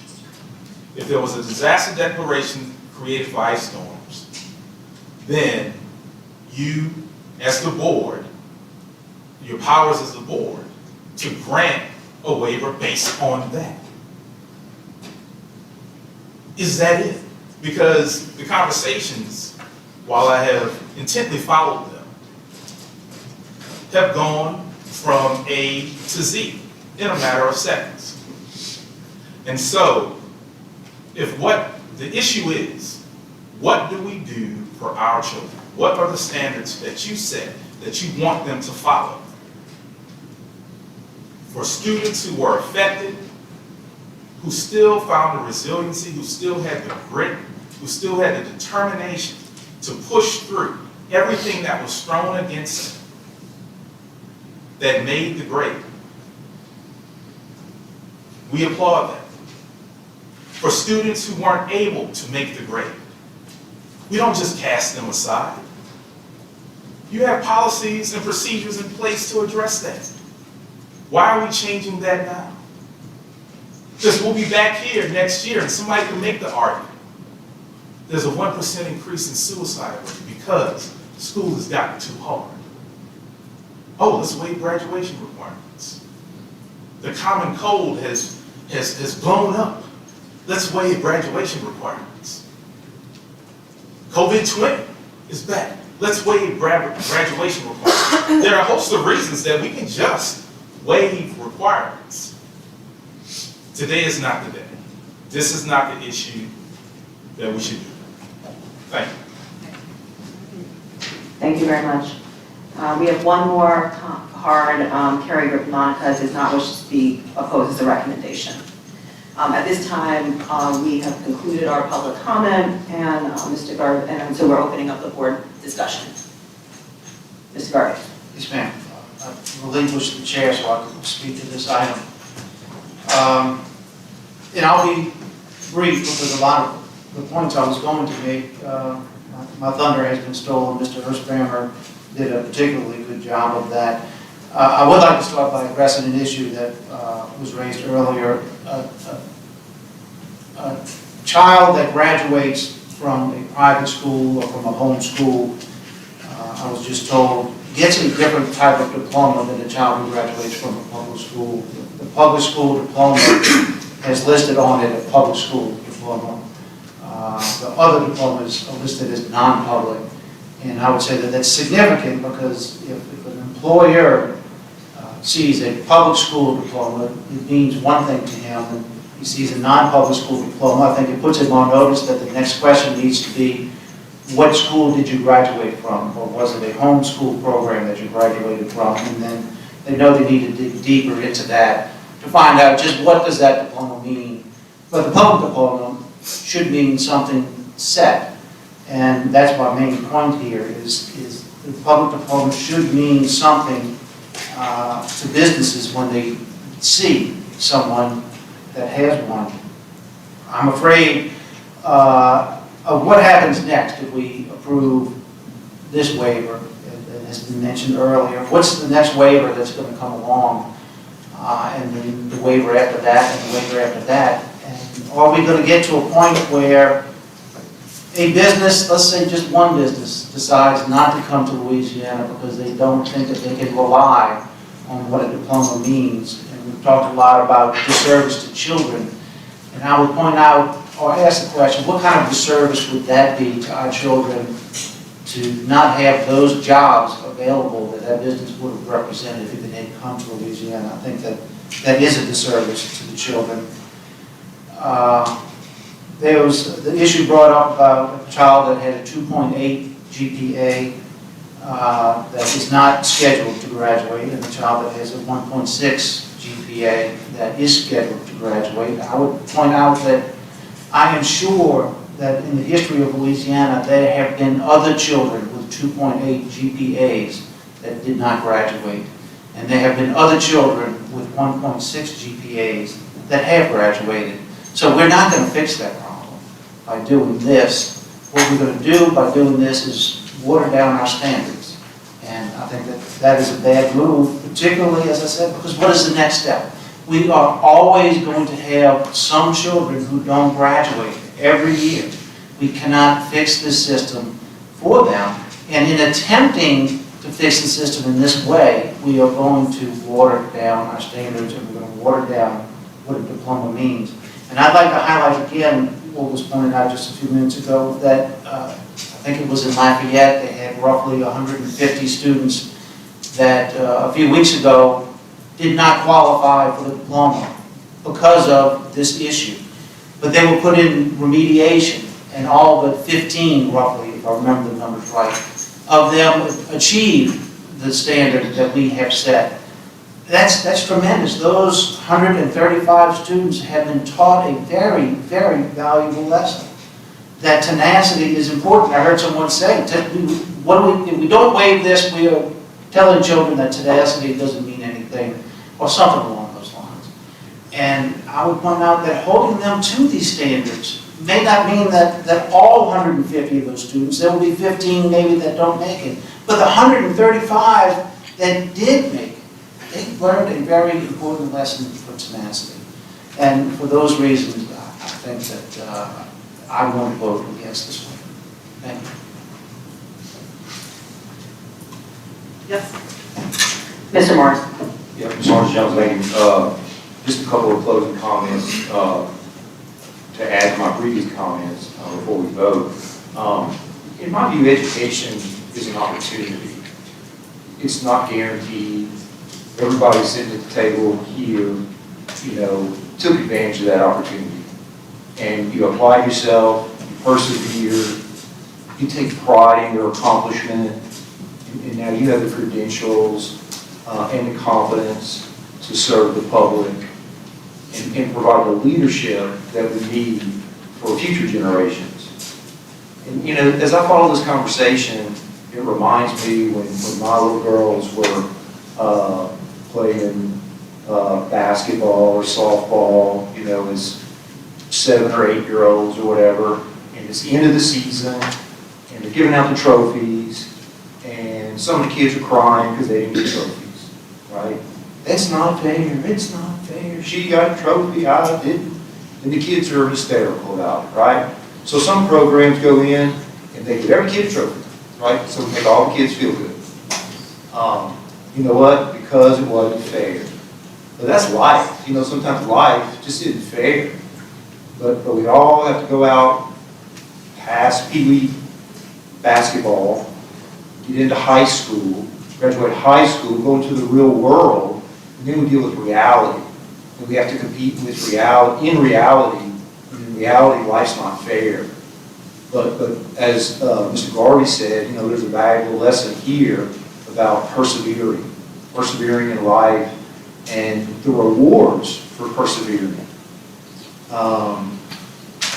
We just watched the French Open, Roland Garros, the banner across the stadium, the tenacious will win, right? It's global. It's not just here in Louisiana. It's everywhere. If we want to compete in a global market, if we want our kids to compete, they've got to learn those lessons so that when they do get out of school, they'll be prepared. And they won't be expecting that it's not there is going to get me to the next level. But I think there's a really important life lesson here. And I think that as the mission statement of this board states, it's depending on the leadership of this board to set those expectations. Thank you, Madam Chair. Okay, thank you. Dr. Bovee? Thank you. So I have some questions. I think I know the answers, but I'll go, Ms. Superintendent, how many graduates did we have with the class of 2022? I don't know the exact number, Dr. Bovee, I can get that, it would be 40,000 plus. Okay, I think I've read it was about 42,000 in an email somewhere. So about 42,000. Okay. Of those 42,000, how many have received the waiver? Last month, we had roughly 2,000 that were still needing to graduate minus the waiver, so I'm assuming 1,500-ish. I thought it was like 6,400. Thomas, in an email you sent to me, I think I saw something about 6,400. Yeah, that would be helpful, because I'm just trying to remember everything. What's the exact question? How many students received the waiver to graduate? So the class of 2022 that walked across the stage without meeting the graduation requirements for leave. I can get that information for you. I can't give it to you right now, but I can go into the email and review what we sent you. Okay, why don't you do that? So I'm assuming then you don't know what the average ACT score is for the students who received the waiver. We were given the average ACT score for the 908. I'm wondering, Superintendent, if you have the average ACT score for the students who received the waiver. I don't have that. We pulled that information because that was the request coming into this meeting. Okay. All right. Mr. Bradford, I have some questions.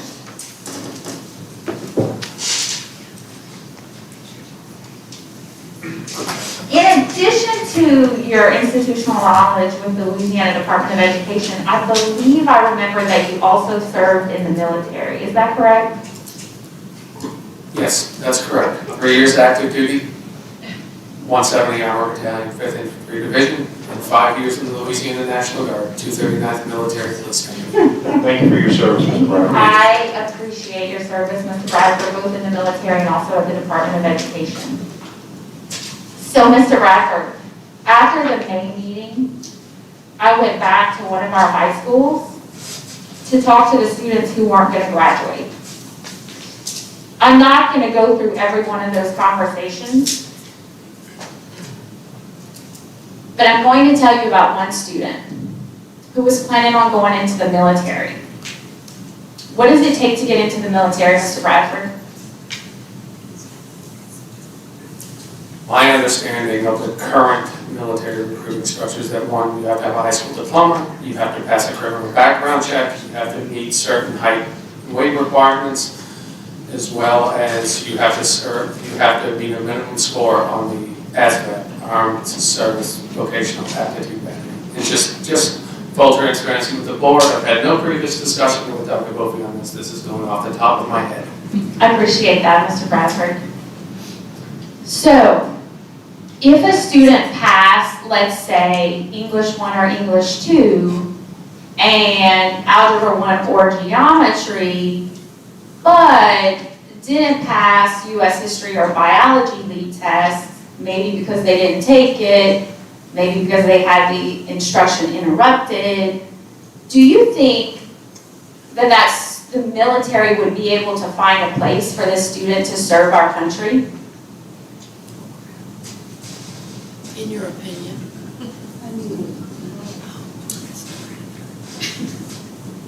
So they passed the English, right? So we know how important it is for people to be able to read and write.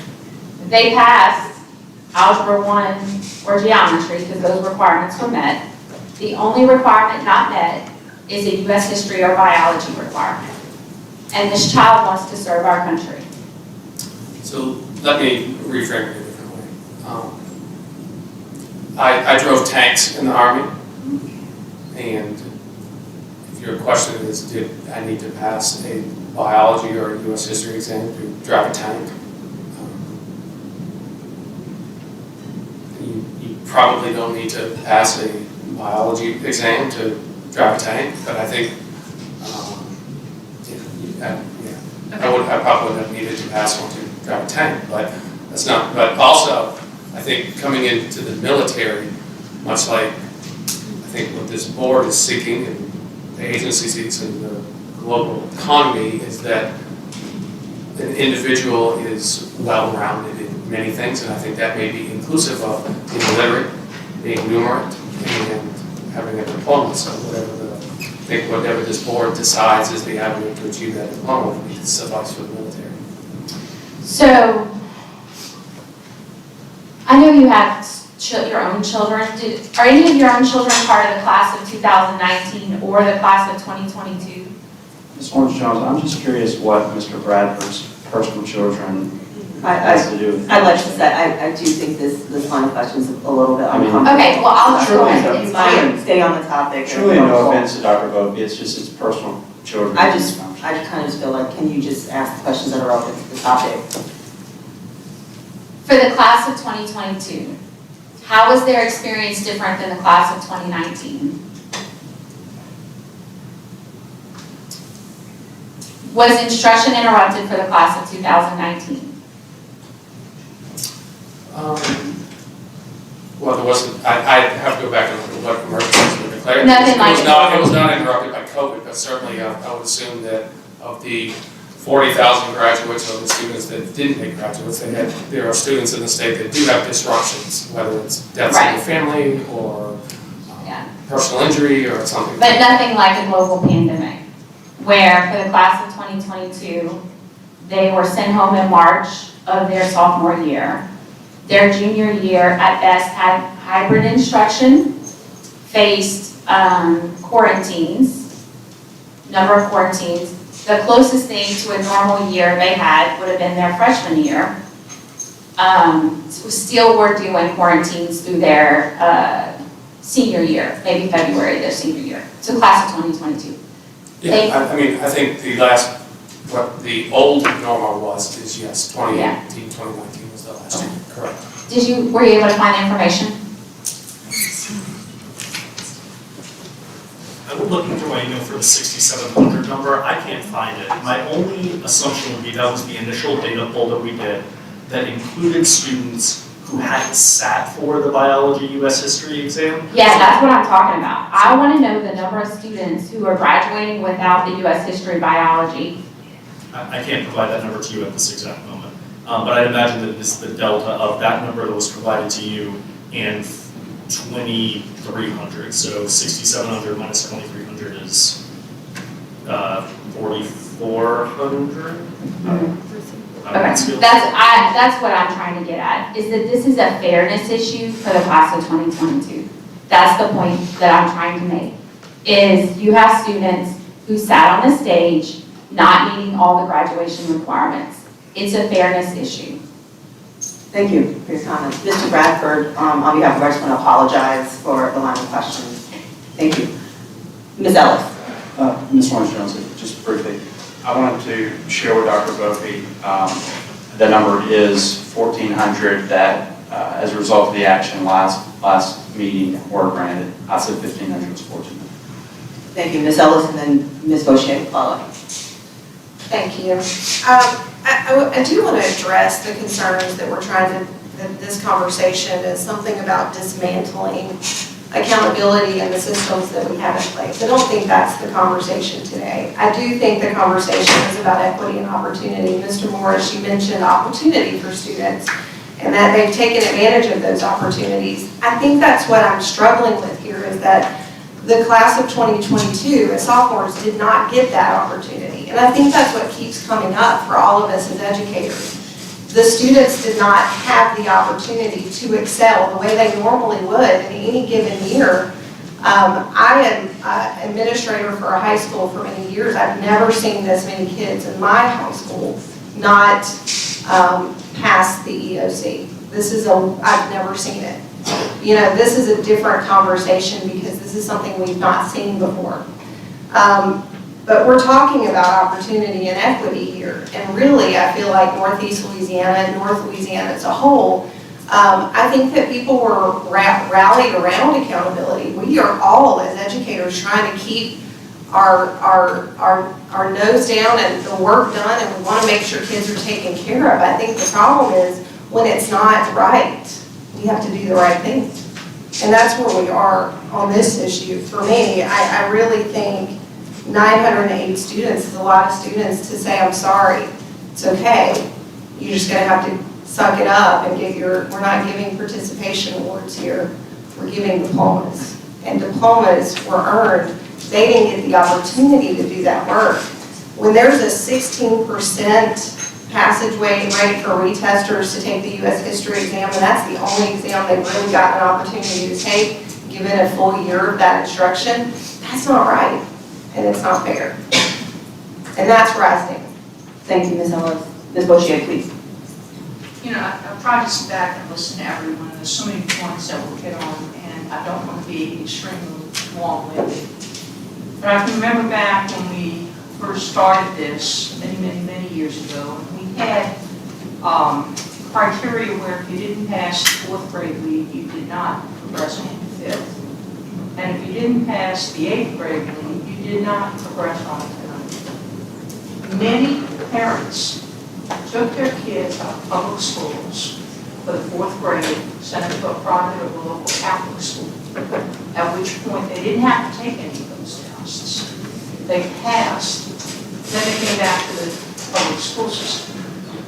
If they were not able to pass the 8th grade leave, many of the prestigious private schools in the New Orleans area accepted them as 9th graders. This is going way back. So when we talk about public versus private school, there are great public schools, great private schools. Schools of all types have different levels of, I guess, success with different types of students. But every college or university, even though the diploma may be, this is a private school diploma, this is a public school diploma, but every one of our colleges accept those diplomas, whether they be public school or whether they be private school diplomas. The private school kids, unless they are on scholarships, do not have to take these, the same tests which measure these competencies in this area. They may take other standardized tests. But there's no criteria that you must, quote, pass them. I don't even know what pass means in terms of an ACT or pass means in terms of a SPI. But they don't have to take these particular assessments. But their diplomas are recognized by all colleges and universities as having a high school diploma, whether it's public or private, as long as they're inclusive. All right. Having said that, you know, many professions during COVID did some extreme things. I remember the legal profession when they graduated law school. The bar exam was suspended for that class. Didn't have to take it, and they entered the legal profession. Now, they may have done makeups or whatever, but I remember there was a new thing. The medical profession, they were rushing nurses and people through the last part of their program to get them into hospitals.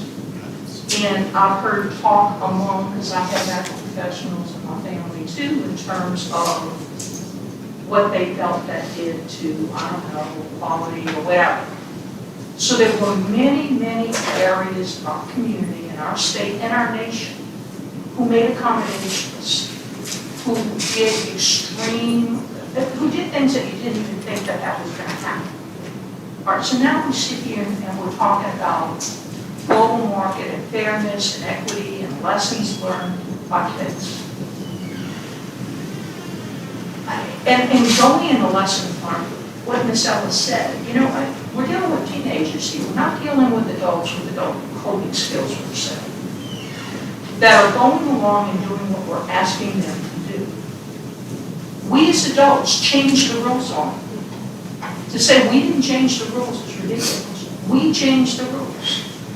In March of 2020, on a Friday afternoon, schools were closed down statewide.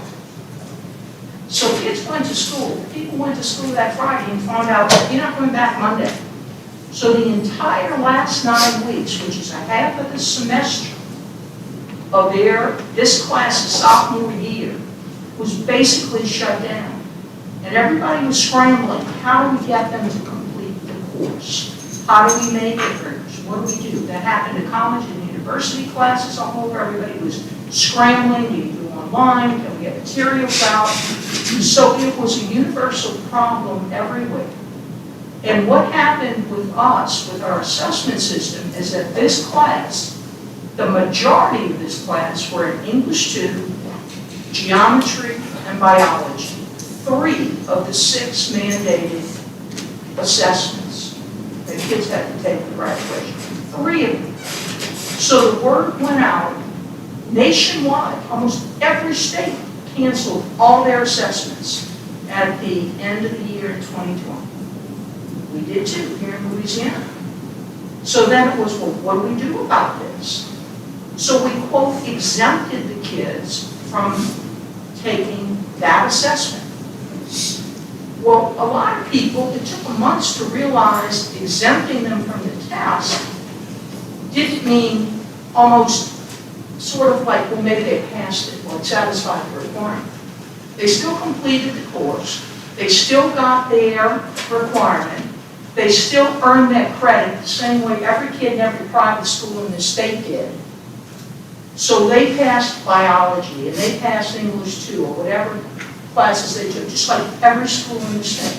What we told these kids, the senior class right now, you don't have to take these 3 exams because we're going to exempt you from them.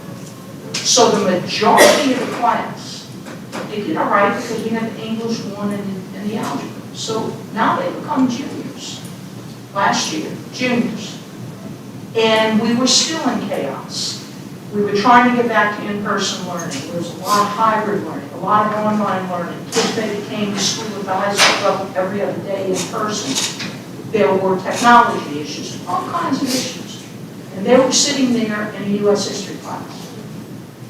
Come spring, they take the U.S. history exam. Now they were exempted from biology. So they took the U.S. history exam after what I think we can all say was substandard instruction. Not only in K-12, but higher education and everywhere. It was a real challenge. So these kids took it. We had a 33% failure rate. 33%. So then they entered their senior year. And I think we really need to look at this U.S. history. The U.S. history teachers around the state are not doing a great job. But a 33% initial failure rate on this assessment, that needs to be looked into. So now they're seniors this year. They've got to retake it.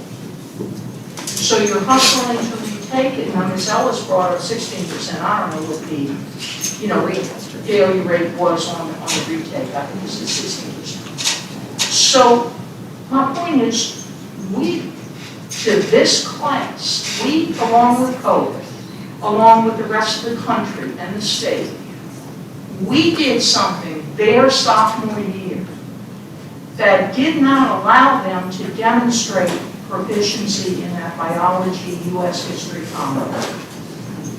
They didn't finish the class really in biology. We did things to help them to earn that credit.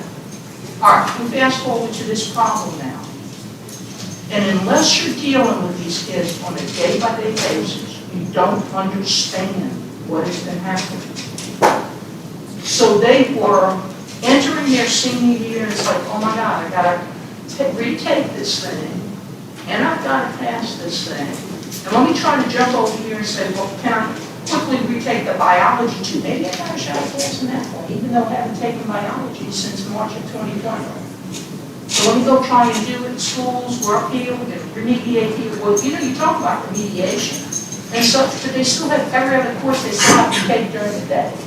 So when you're doing intervention and remediation, you're talking about come after school, come on the weekends, don't go to your job, do this, do that, along with. There's two now you have to try to retake and pass one.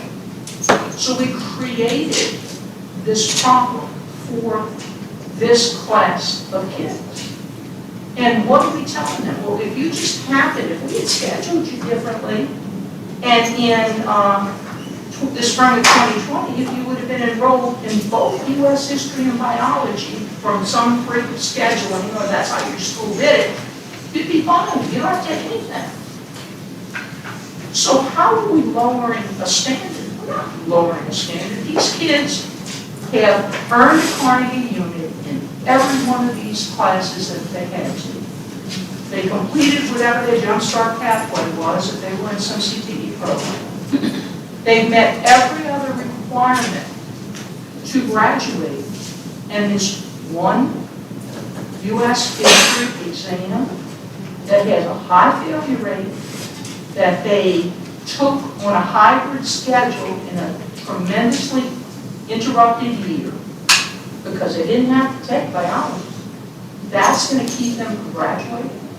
Now, in that waiver process, the waiver has stipulations of what you have to do. Yeah, it could be a certain ACT score, but we're talking about the 20 hours of remediation. That, you don't just take 20 hours of remediation. You have to do it with a certified teacher. That certified teacher has to sign off after an assessment at the end of that they are certifying that that child has met the requirements and they feel that they should receive that waiver and that credit. It's not just, here, go off and do these 20 hours of remediation. A certified teacher is with that child, with that remediation, and has to certify and sign off. And not even, there's a whole other group of kids that we hand high school diplomas to, that because of their exceptionalities, they don't have to pass any of these assessments. If their high school diploma reads the exact same thing as everybody else's high school diploma. So we are within the rules. We are not lowering the standards. We are making if we do this, we are making an accommodation for a group of teenagers, a group of kids, who we as adults, and because of the environment that has happened, because of this pandemic for the last 2 to 3 years, we have interrupted their education. They were not, you talk about resiliency and adults. I mean, we have adults who could not recover within the university environment or within their professional environment. Yet we're taking these kids, and they're the ones that are going to bear the brunt of this, these 908 kids that we're talking about right now, who've done everything else they're supposed to do. They are prepared to go out. We are not putting them out in the world unprepared. They have earned this. There's this one assessment they had trouble with because they didn't get the full advantage, I think, of instruction and that content. So I just don't see, and this is in response to a finite, well, I hope it's an event that I'm hoping we don't have to face later on. Maybe we will.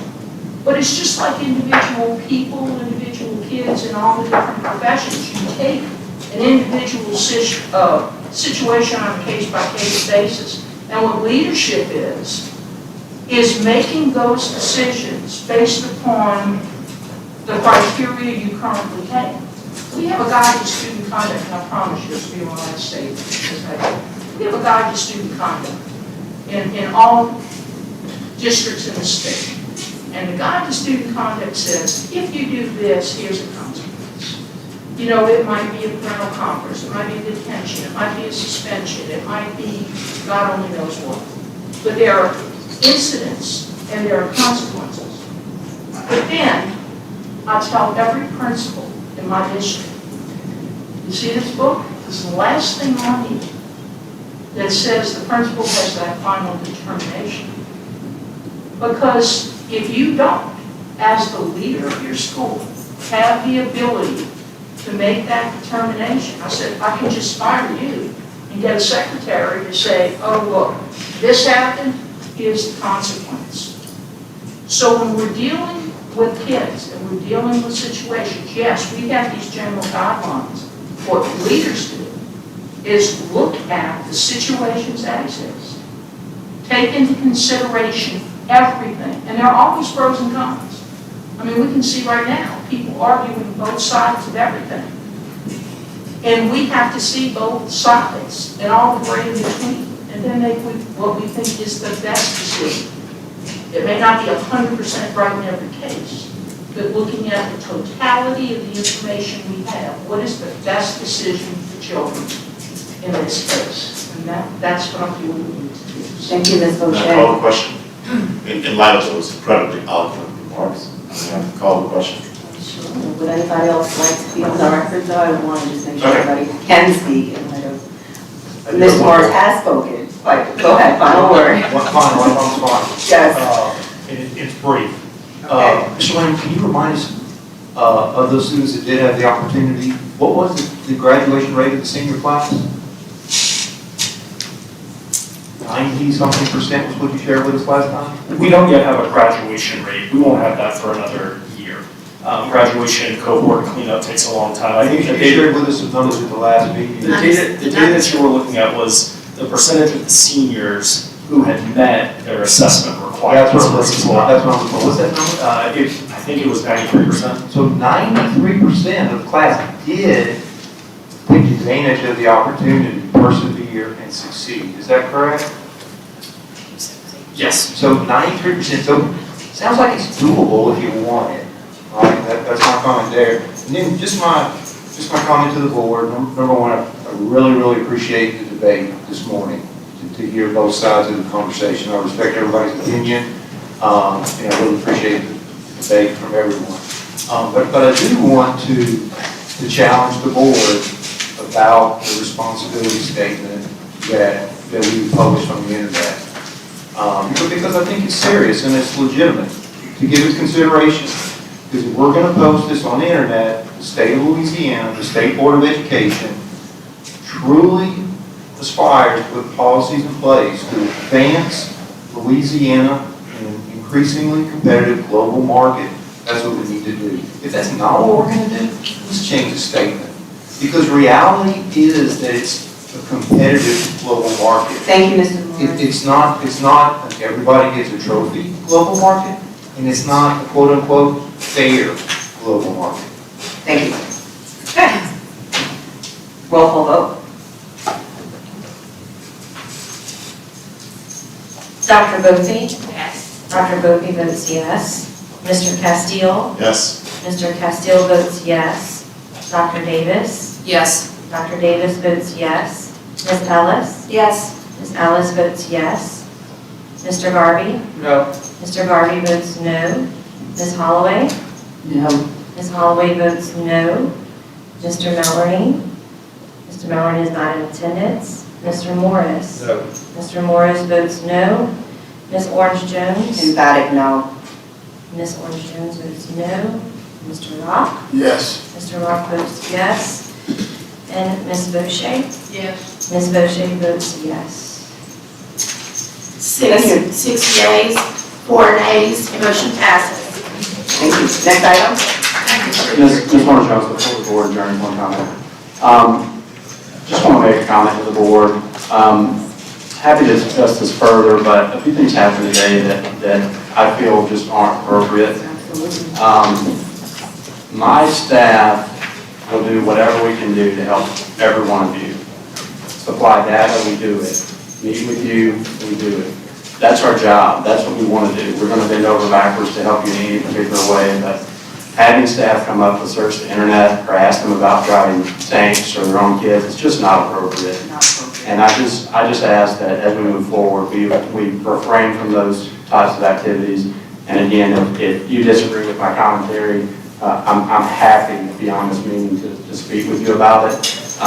But just know that our team will always work to provide you information, meet with you, do whatever we can do to support you, but that type of activity is just not appropriate. These are trained educators, advanced degrees, highly successful in their fields, and that was just not appropriate today. Thank you, Superintendent. I'd like to second that, and I'd like to just open up the floor if there's anything more that board members would like to say in addressing that particular point.